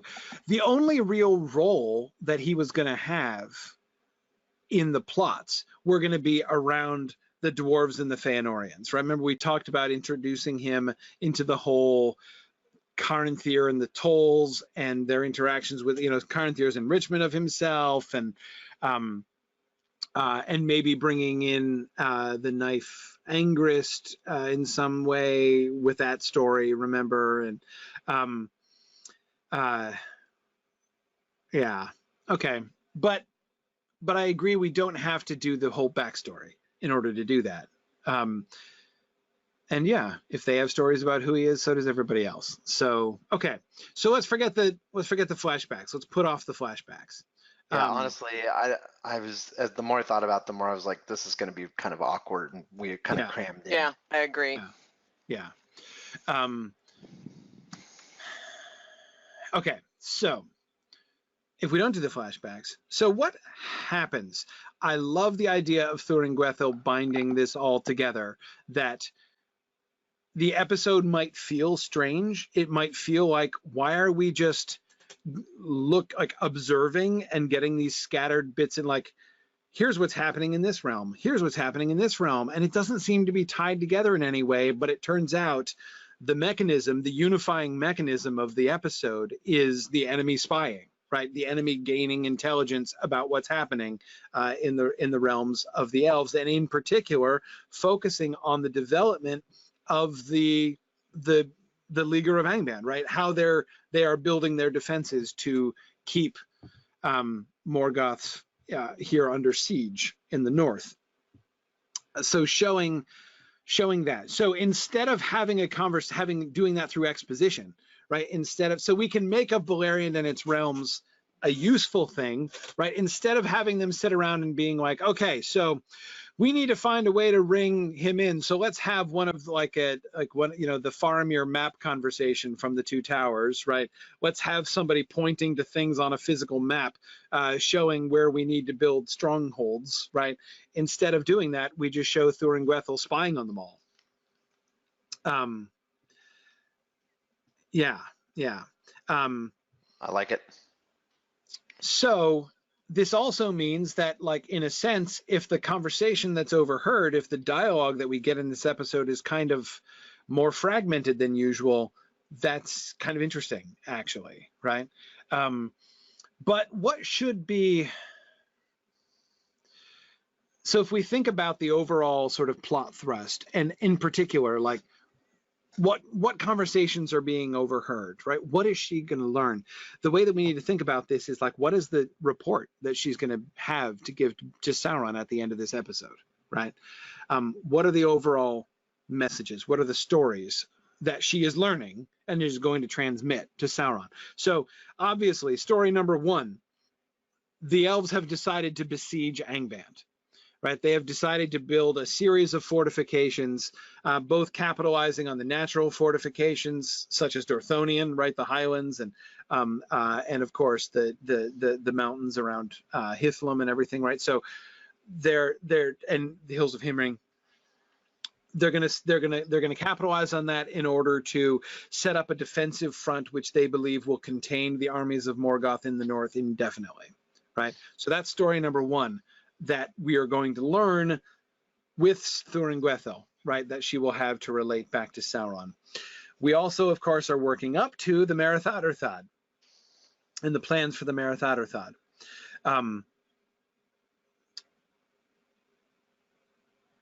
Therefore, through that, what else do we learn? What else does Sauron learn? Yeah, Nick, exactly. She's going to learn that the Noldor are definitely hiding something from the Sindar. Yes. They need to learn about the tensions. Remember, Morgoth doesn't know about the kinslaying. Sauron doesn't know about the kinslaying. Does she find out about the kinslaying?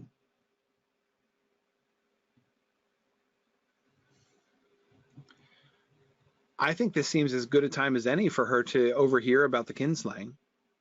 Yeah, I think it's time.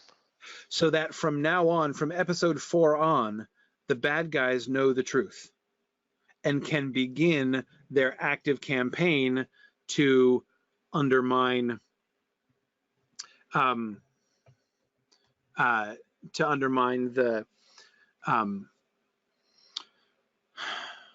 peace, the Marath Adurthad, the reconciliation. So how does she hear it, Marielle? That's my next question.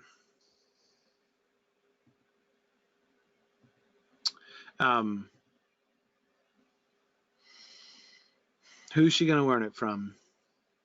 Amros, Marielle suggests. We haven't had Amros in a while. Amros yelling something at his brothers would be one option. Ooh, letting it kind of leak out. Yeah.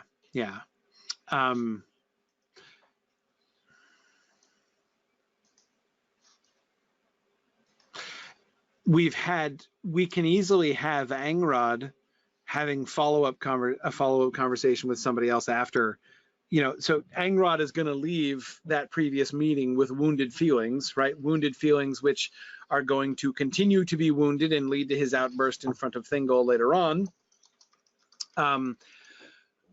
But we could show somebody, Ignor, possibly, Turgon, possibly, trying to assuage his hurt feelings, right?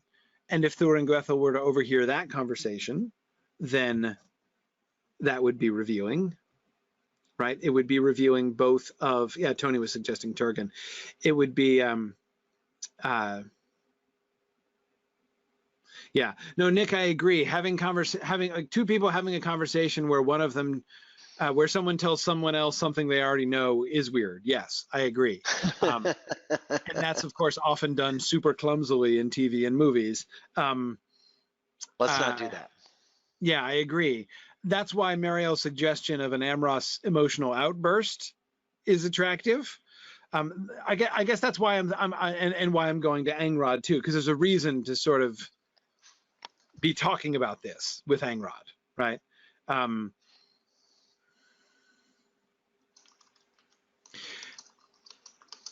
there's no reason that one person has to reveal the whole thing explicitly, right? We don't have to have her overhear an incredibly stilted conversation in which someone is like, well, you will remember that time when we killed all of the Teleri in Alqualonde, right? Oh yeah, that was bad. It's a good thing no one is finding out about that, right? I mean, we don't have to. Yes, Nick says that the trope is called "as you know." Yes, exactly.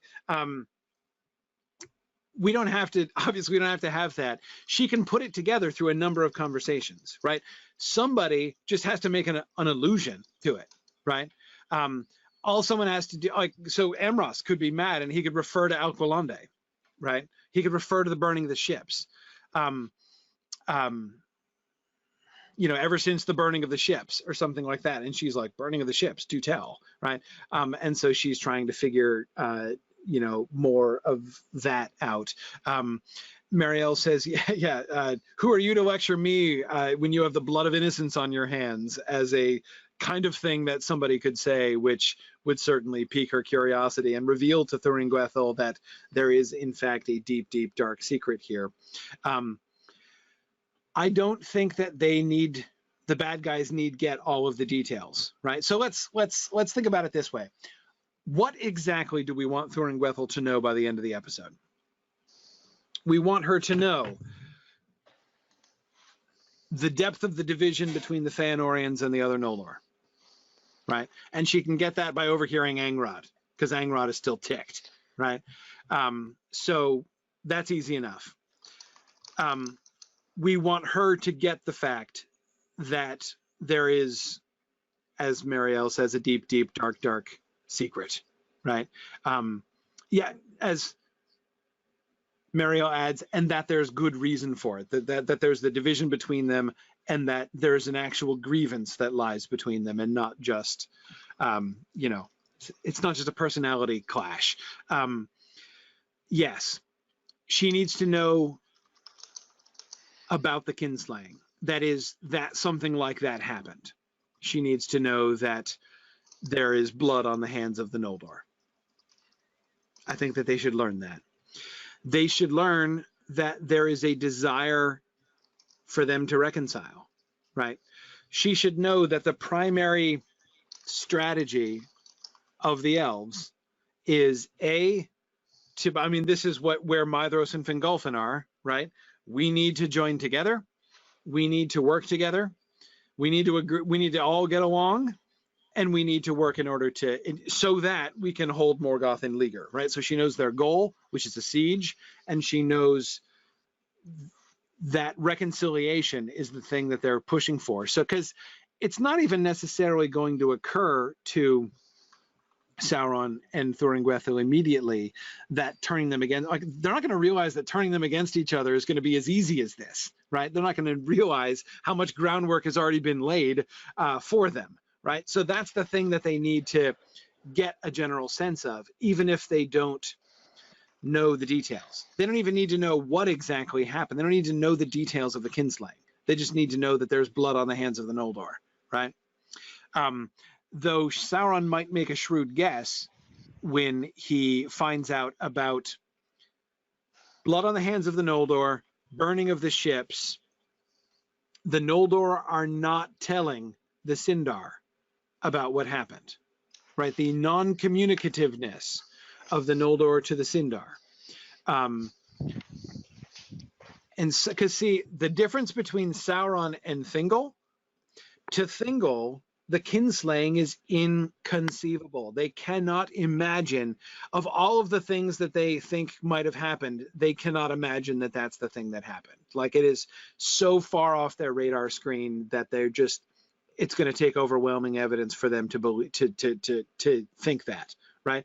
Less so for Sauron. I think that Sauron is going to be much quicker to suspect the truth because he doesn't have that kind of resistance. Yeah, Nick, exactly. Nick is thinking that to have Sauron kind of Sherlock it from what she tells him, right? From the bits that she gleans from people. So she comes back with this, list of observations, these tidbits that she's picked up, and he puts it all together and theorizes that. Okay.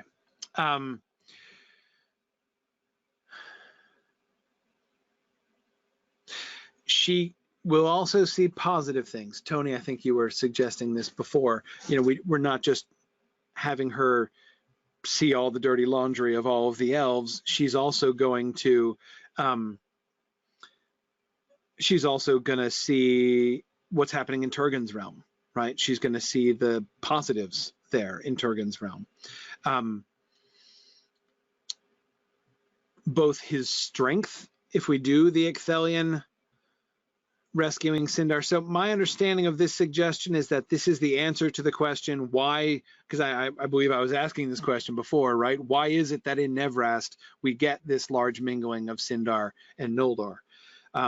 And this, I think, would be the answer to the question, right? That they accept Turgon and Turgon's leadership because he helps and protects them.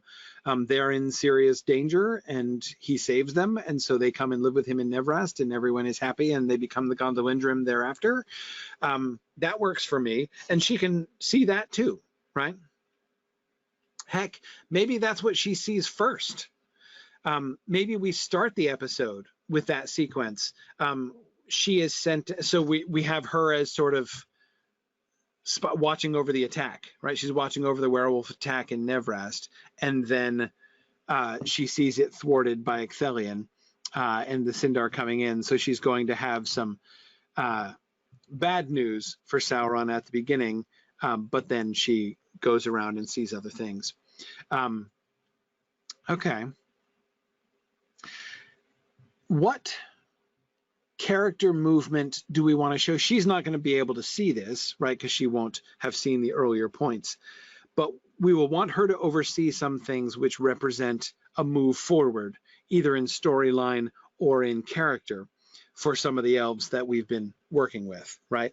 And of course, one downside to a Thurin-Gwethel point of view episode is that we can't get inside Doriath. So we're not going to have any opportunity to show any progress between Galadriel and Celeborn, but that's okay. We're going to have their big moment at the Merith Atherthad. So as long as we have them meet each other a second time and maybe even have a brief conversation in which Celeborn perceives her sorrow, right?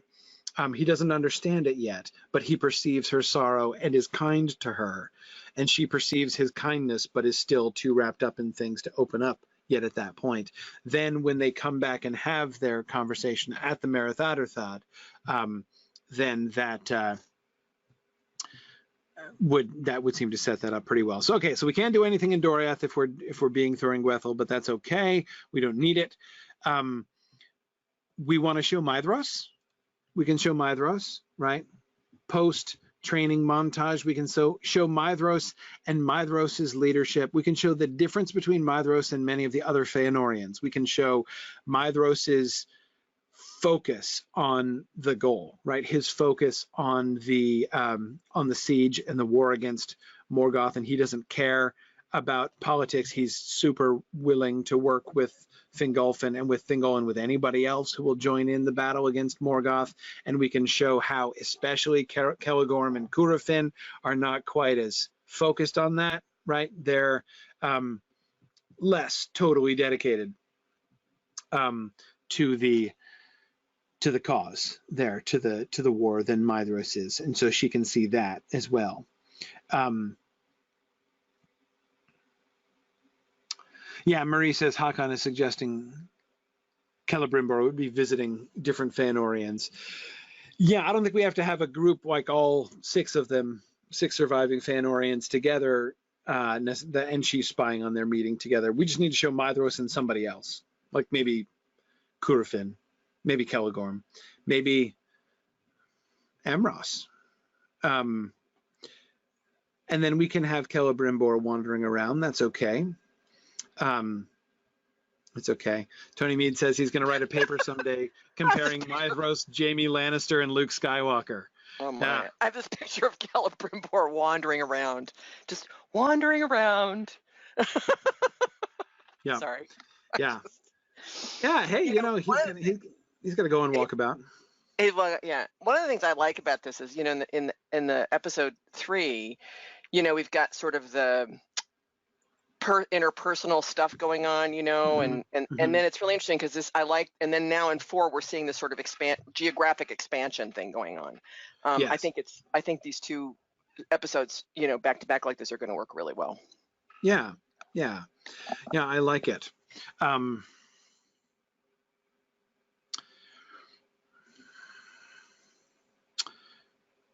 And we can take the opportunity. So let's choose, what places is she going to go? She can fly over a couple others. We can see a few from a distance, but I don't think we need to stop in everywhere. Whose characters is she going to overhear? I think she needs to overhear a Feanorian conversation. I think she's overhear Maedhros and somebody else. And so that happens at Himring. So we can see the defenses at Himring. And Maedhros in place.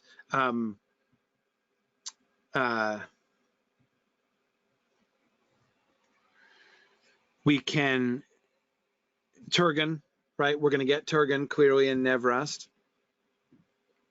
So she can even kind of follow Ithilien home and watch as Turgon welcomes the Sindarin refugees, right, who have just been chased and hunted by the werewolves, and Ithilien rescues them and takes them home, right? And we can see them kind of integrate, you know, being welcomed into Nevrast by Turgon. She would have that to report back, like, as you know, that Turgon, we got to look out for that Turgon guy, right? Some major threat might come from him. You never know, right? That I think would be would make a lot of sense. Plus, we haven't done much with Turgon this season really at all so far, so showing him in Nevrast would be good. Okay, so she goes to Nevrast. She goes to Himring. She goes to Nevrast. We want to send her off to somewhere else among the Feanorians. So we need to see what Celegorm and Curufin are up to. We could meet Celebrimbor there. He's hardly traveling if he's still home with Dad, still living in his parents' house. So we'd have to show him with Caranthir. Yes, if we wanted to show Caranthir and the dwarves. So Thuringwethil would see. So we could see some of the interactions that we were talking about between Caranthir and the dwarves, the tolls and things like that, could be done from Thuringwethil's perspective.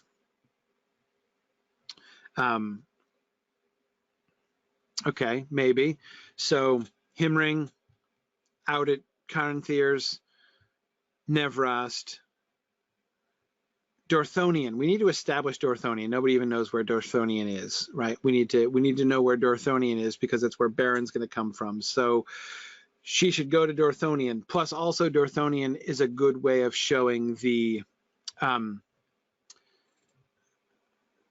again to establish that the leaguer is being established, right? The siege.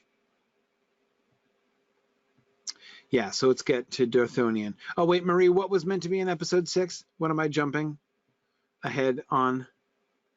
The dwarfs, right? The Caranthir and the dwarfs. Okay, that's fine. I'm just, this is me brainstorming stuff that Thuringwethil could see, right? So if we don't want to do with the dwarfs until 6, that's fine. We don't have to do that.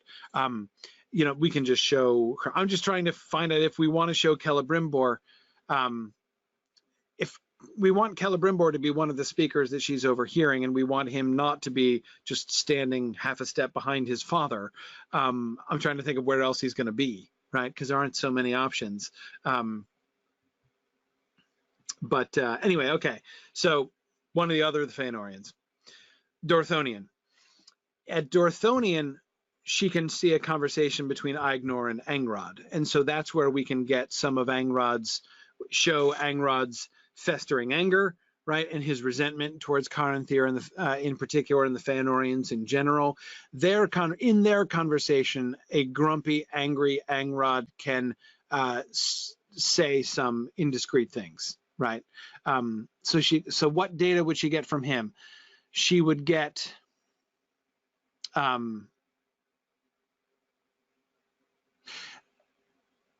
he could speak. I mean, he's speaking in house, right? Literally in house. So he could say something accusatory about the Feanorians, right?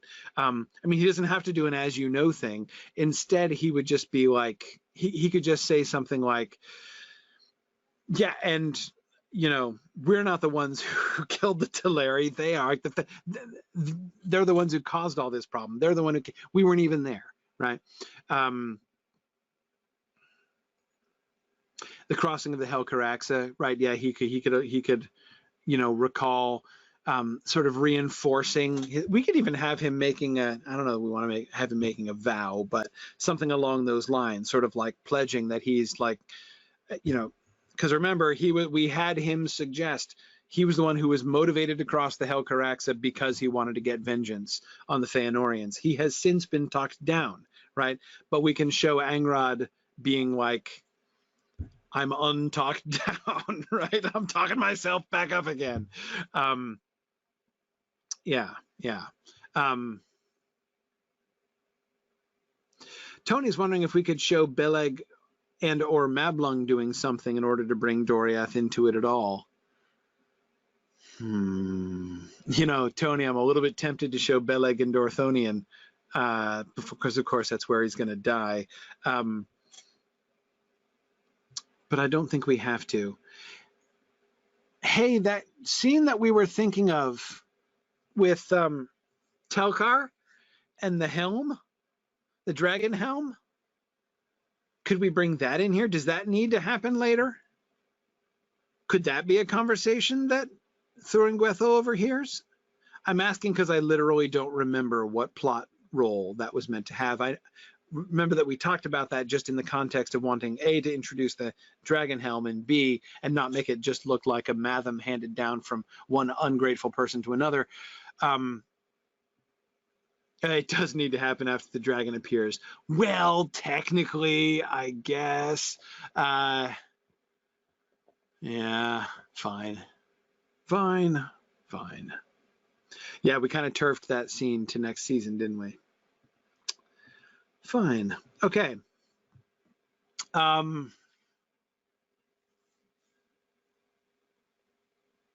Where else?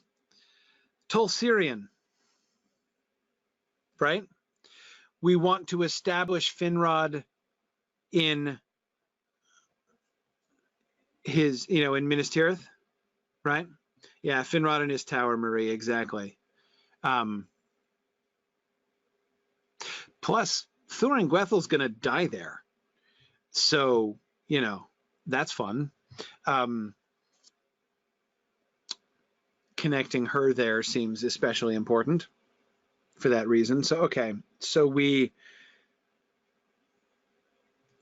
what does she see there? What do we accomplish? Whom is Finrod talking to and about what? If Angrod and Aignor, we could bring Angrod, and I mean, having Finrod talking Angrod down makes a lot of sense. But I want her to go to Dorthonion, and since that's where Angrod is living, we might as well have her be looking into his living room. So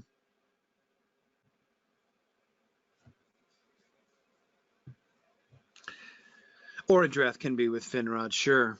Yeah, no, that's easy enough. Yeah, no, it's easy enough to get him an interlocutor. What are they going to talk about? From this conversation, we can learn about Finrod's determination to be part of the siege, right? We had talked about that as being Finrod's character's perspective through season 4, right? That the difference between him and Turgon is that Turgon is gonna be isolationist, and whereas Thingol is going to be secret but not isolationist. Yeah, Círdan could be visiting. That's true, Marie. Círdan could be visiting. Círdan and Finrod need to be close. Yeah, no, I like that.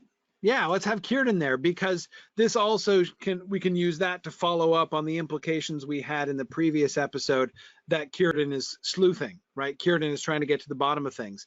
So we could have Círdan and Finrod having an uncomfortable conversation, right, as he's asking him about the ships. What does Finrod say when Círdan asks him about the ships? Because surely, if Círdan has all these unanswered questions about the ships and these disquieting theories that he is being forced to, logically, the thing he's going to do is he's going to go and ask, and when he discovers that there is someone not too far away among the Noldor who is a kinsperson, right?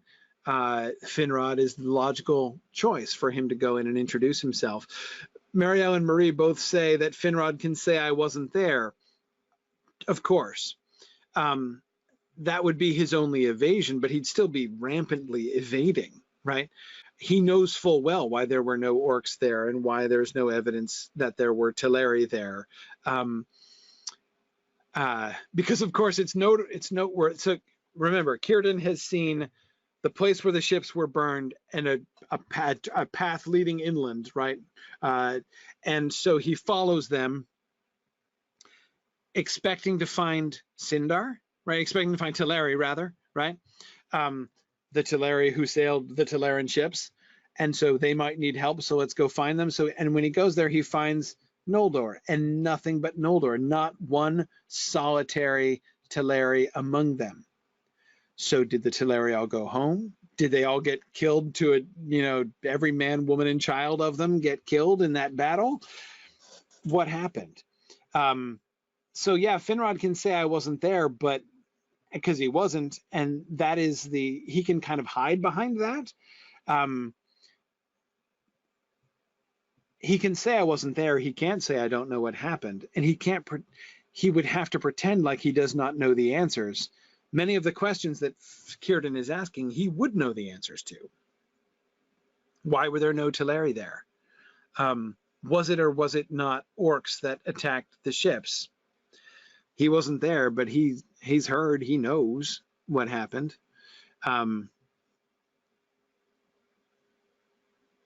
Yeah. So y'all need to think about that. So our script folks can think about, can work that conversation out. But I love that. Let's have Círdan and Finrod. And again, one of the things that comes out clearly from that conversation is that Finrod, we see Finrod being in this delicate position, wanting to remain true to both sides, but being really torn. And we see Círdan's suspicions and pressing for information, and we see Finrod's determination to be part of the siege, right? Yeah. See, Karita, I also think that Círdan the Shipwright, it probably has a pretty good BS detector. So, yeah, it's gonna be awkward, no question. Maria, I think they can be talking about a siege. They're talking about holding Morgoth in leaguer, right? Their plan, their goal, their military goal is something that can become very clear to Thuringwethil as she discovers all this stuff. Okay. Then the Merethaderthad, so that's going to be Fingolfin. What order do these go in? We don't want to get into Dave's, even though she can fly, we don't want to get into Dave's problem of having her suddenly appearing in vastly different parts of Beleriand. So we should have her go in more or less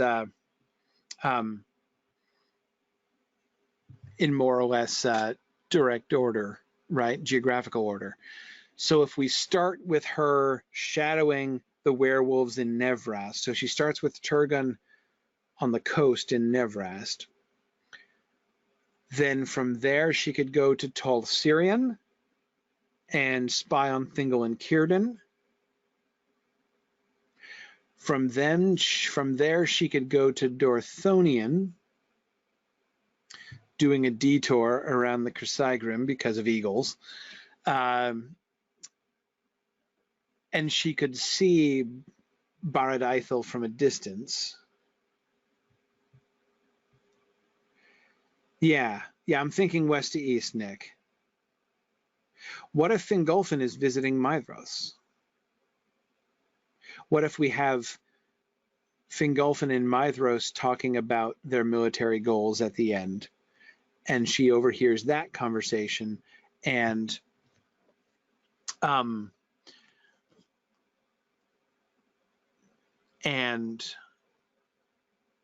the plans for the Marath Atherthad. Fingolfin can be explaining to Maedhros. He can be pitching the Marath Atherthad to Maedhros. That would work. That would work. Or Fingon. Yeah, Fingon speaking for Fingolfin. Sure. Fingon visiting Maedhros is obviously perfectly natural. Yeah. Tony is still determined to have Beleg and Mablung get in on this somehow. Tony, I still kind of think if we're gonna get Beleg and Mablung in, I would be perfectly fine sending them to Dorthonion. Yeah, Murray, see, to me, the downside of having it be Fingon instead of Fingolfin is that then we wouldn't see Fingolfin at all in this episode. And I would kind of like to keep him as the more central figure when it comes to the setting up of the Marath Atherthad. And that both of them can be there. I mean, Fingolfin and Fingon both could have come. I guess that seems a little imprudent. Marie, I think I understand the pressure that you are putting on my references to the siege. She says, the siege isn't a post-Dagor Aglareb thing. What I'm referring to is their defenses, right? They are establishing defenses. But I think from the beginning, there has to be the question from the beginning of, well, what's the plan? What's our goal? What's our realistic goal, right? Maedhros wants to attack. Maedhros wants to destroy Angband. I think that Fingolfin from the beginning is in the more, I think, like, we need to hold him in, right? And at the very least, they can both agree, Maedhros and Fingolfin can both agree that priority number one is building a ring of defenses, right? So that they are first and foremost prepared for Morgoth's attack. But the question then is, having established those defenses, now what? Now do we move on the offensive, or do we just hang and wait? So we don't have to get to that full-fledged discussion now, but I think we want to sow the seeds of that.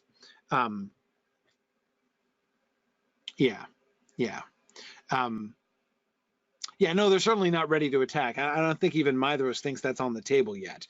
But I think that we can begin to show that there's disagreement about what that ultimate goal is. Nick, I kind of like bringing Fingolfin to see him ring. If we have it be Fingon, it's very natural, of course, very natural to have Fingon and visiting Maedhros and them keeping up with each other after the how's the training montage going. There's it's very natural for the two of them to stay in touch, but I don't think we need to do that. And my fear is that it would make the visit kind of too personal. Whereas if it's Fingolfin and Maedhros, it's a little bit more formal there.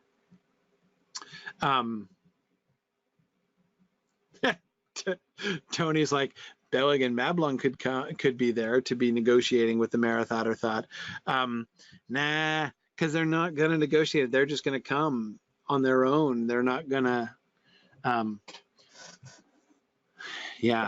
that's a different question. But that's a question for the next time when we talk about episode 5. All right. This is good. I feel like we've got a really good sense of this. We've got just a couple more minutes left. And in that time, I want to talk about the language barrier question. Okay. So we have the Sindar and the Noldor meeting. Until now, the elves have been speaking English, except for names or the occasional word or phrase, as Lapine is used in Watership Down. Yes. Footnote on Lapine in Watership Down. The reason that the Lapine words in Watership Down are so effective, and so like why so many people emerge from reading Watership Down with Lapine words that they continue to use in daily conversation for the rest of their lives, right? In particularly Tharn is one of those excellent words that you get.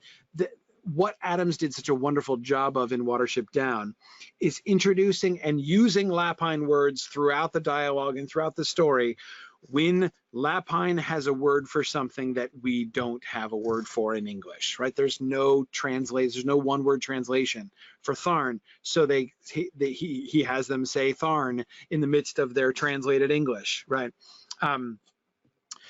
And that's the same with more subtly with other words like Elil, right, which is their word for enemies, or Silflay, Tony, exactly.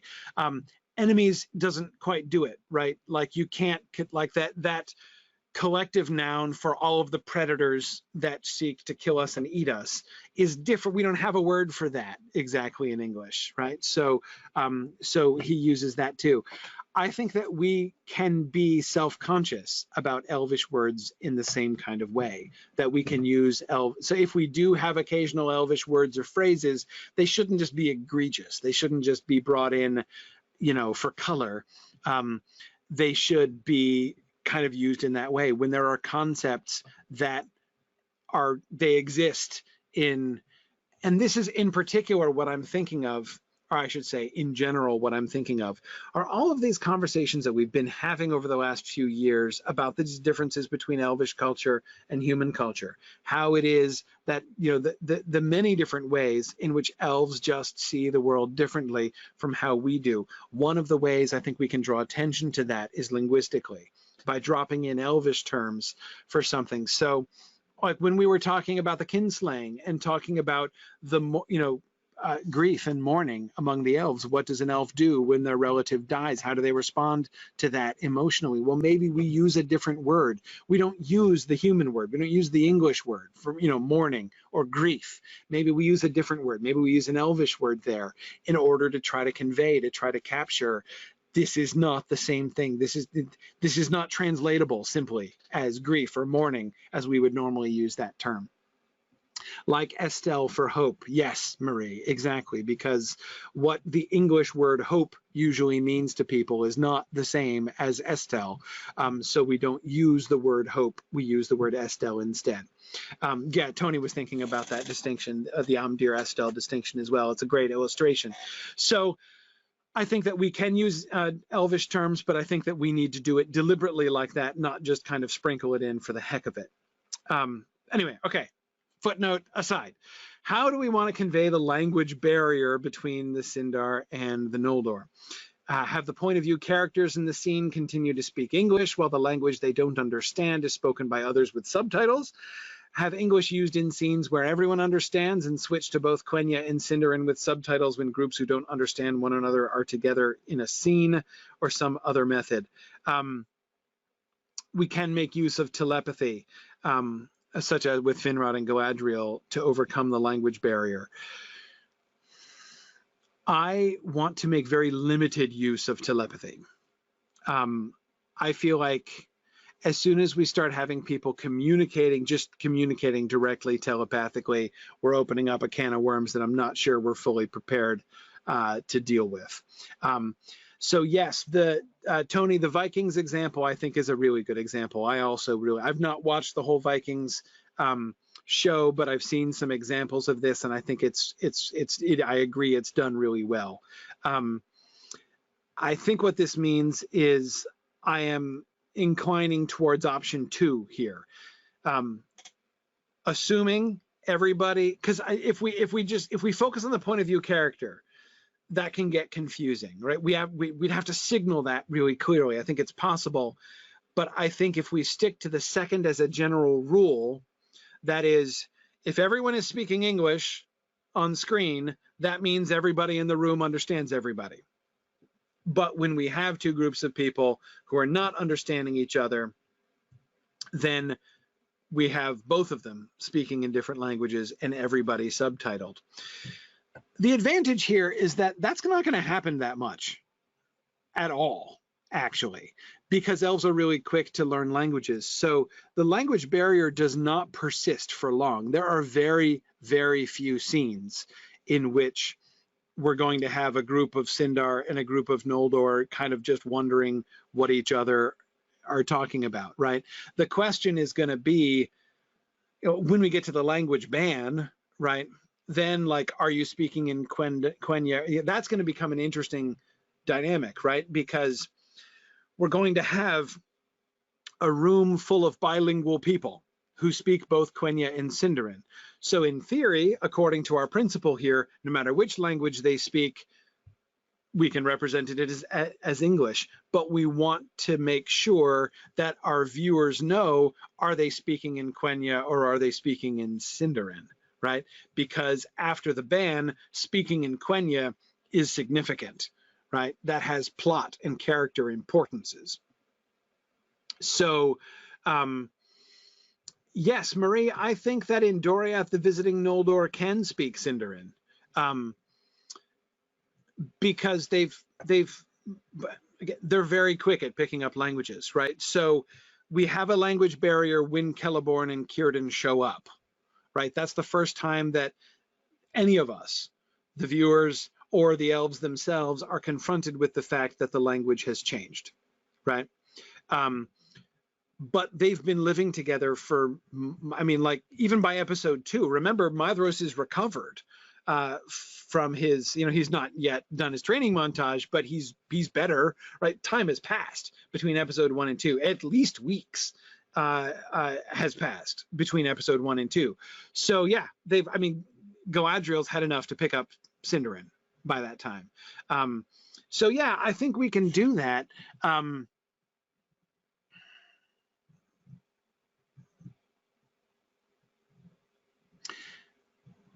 They could talk about it. I could imagine it coming up in conversation between Galadriel and Thingol at the beginning.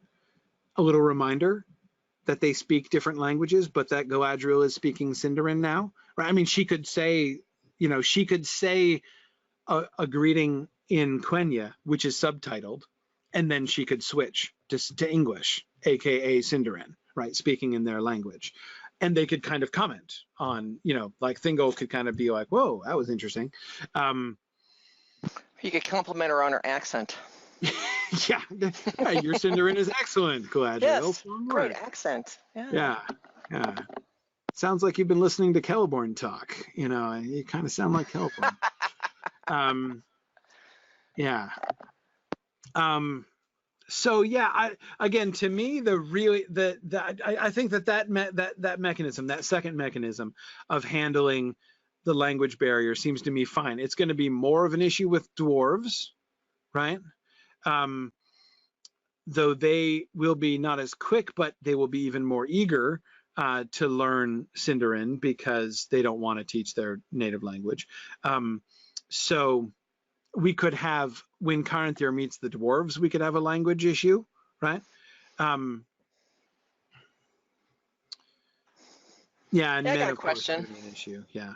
Sorry, go ahead. Are we going to tip our hat to the fact that Tolkien actually built in the natural evolution of language in his Sindarin and Quenya? That's, I think, what was in the back of my mind when I mentioned it coming up in conversation between Galadriel and Thingol, right? Okay. Even just Thingol saying something like, your language is strangely changed, right? It's kind of like a philologist Easter egg there. Yeah, exactly. Or Melian could say, and now Melian, she's not chatty enough. She wouldn't comment on it. Yeah, no. I don't want Melian to say too much. But Tony suggests that Eol should be the only elf who speaks Kuzdul. Ooh. I like that. That's really interesting. That he is sufficiently accepted among the dwarves to have actually learned their language. I think that's cool. I like that. Really setting him apart. But again, we have to convey to the viewers when we show, Telkar and Eol hanging out around the forge, we have to convey to the viewers, this is Kuzdul that they're speaking. Yeah. I was wondering, Nick was established as a lobbyist. I'm like, Norn was a lobbyist? Right, the linguist. He meant linguist. Right, he is a linguist. Yeah. Okay. Yeah. So yeah. Boomful says, well, it's really simple. When you're having them speak Kuzdul, they just speak in Scottish accents, so that's easy enough. Yeah. Yeah. So I guess. Let me just throw that back to the discussion boards as a challenge. I think that second one where they're both speaking, where everyone is speaking a foreign language and it's just being subtitled, I really like that mechanism. I think it works really well in Vikings. I've heard lots of really positive responses to the way they did that in Vikings. So I think that's really cool. And again, it's not going to come up super often. So it's not like we're going to be dedicating huge portions of any given season to everybody not speaking English on screen.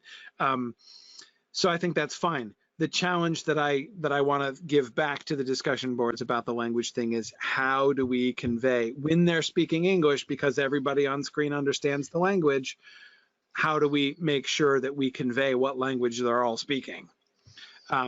Whether it be Kuzdul, or whether it be Eol and Telkar speaking Kuzdul, whether it be Caranthir and Curufin defiantly speaking Quenya after the ban, whether it be, clear that, here's another thing. Wouldn't it be cool for Celeborn, when he has his conversation with Galadriel at the Marath Adderthad, to speak in Quenya? Right? He speaks her language to her. Because he's had plenty of time to learn it, right? Anyway, okay. So that's my question. How do we do? Because that I'm not sure how to do, and I don't want to just do like an awkward subtitle or something like that. So how do we do that? Okay. Anyway, cool, good. I think that pretty much settles it. And I think we're ready to go. So next time, we're going to return to some more of those creative content questions that we didn't get to last time. So we're not going to proceed on to episode 5 immediately. We're going to pause, talk about maybe some more casting questions, maybe some more some other of our creative. We got some questions from Phil, our composer, about music. So I want to talk about that stuff too. So we'll have some more creative content and stuff. And I may have a big announcement to make on the 17th.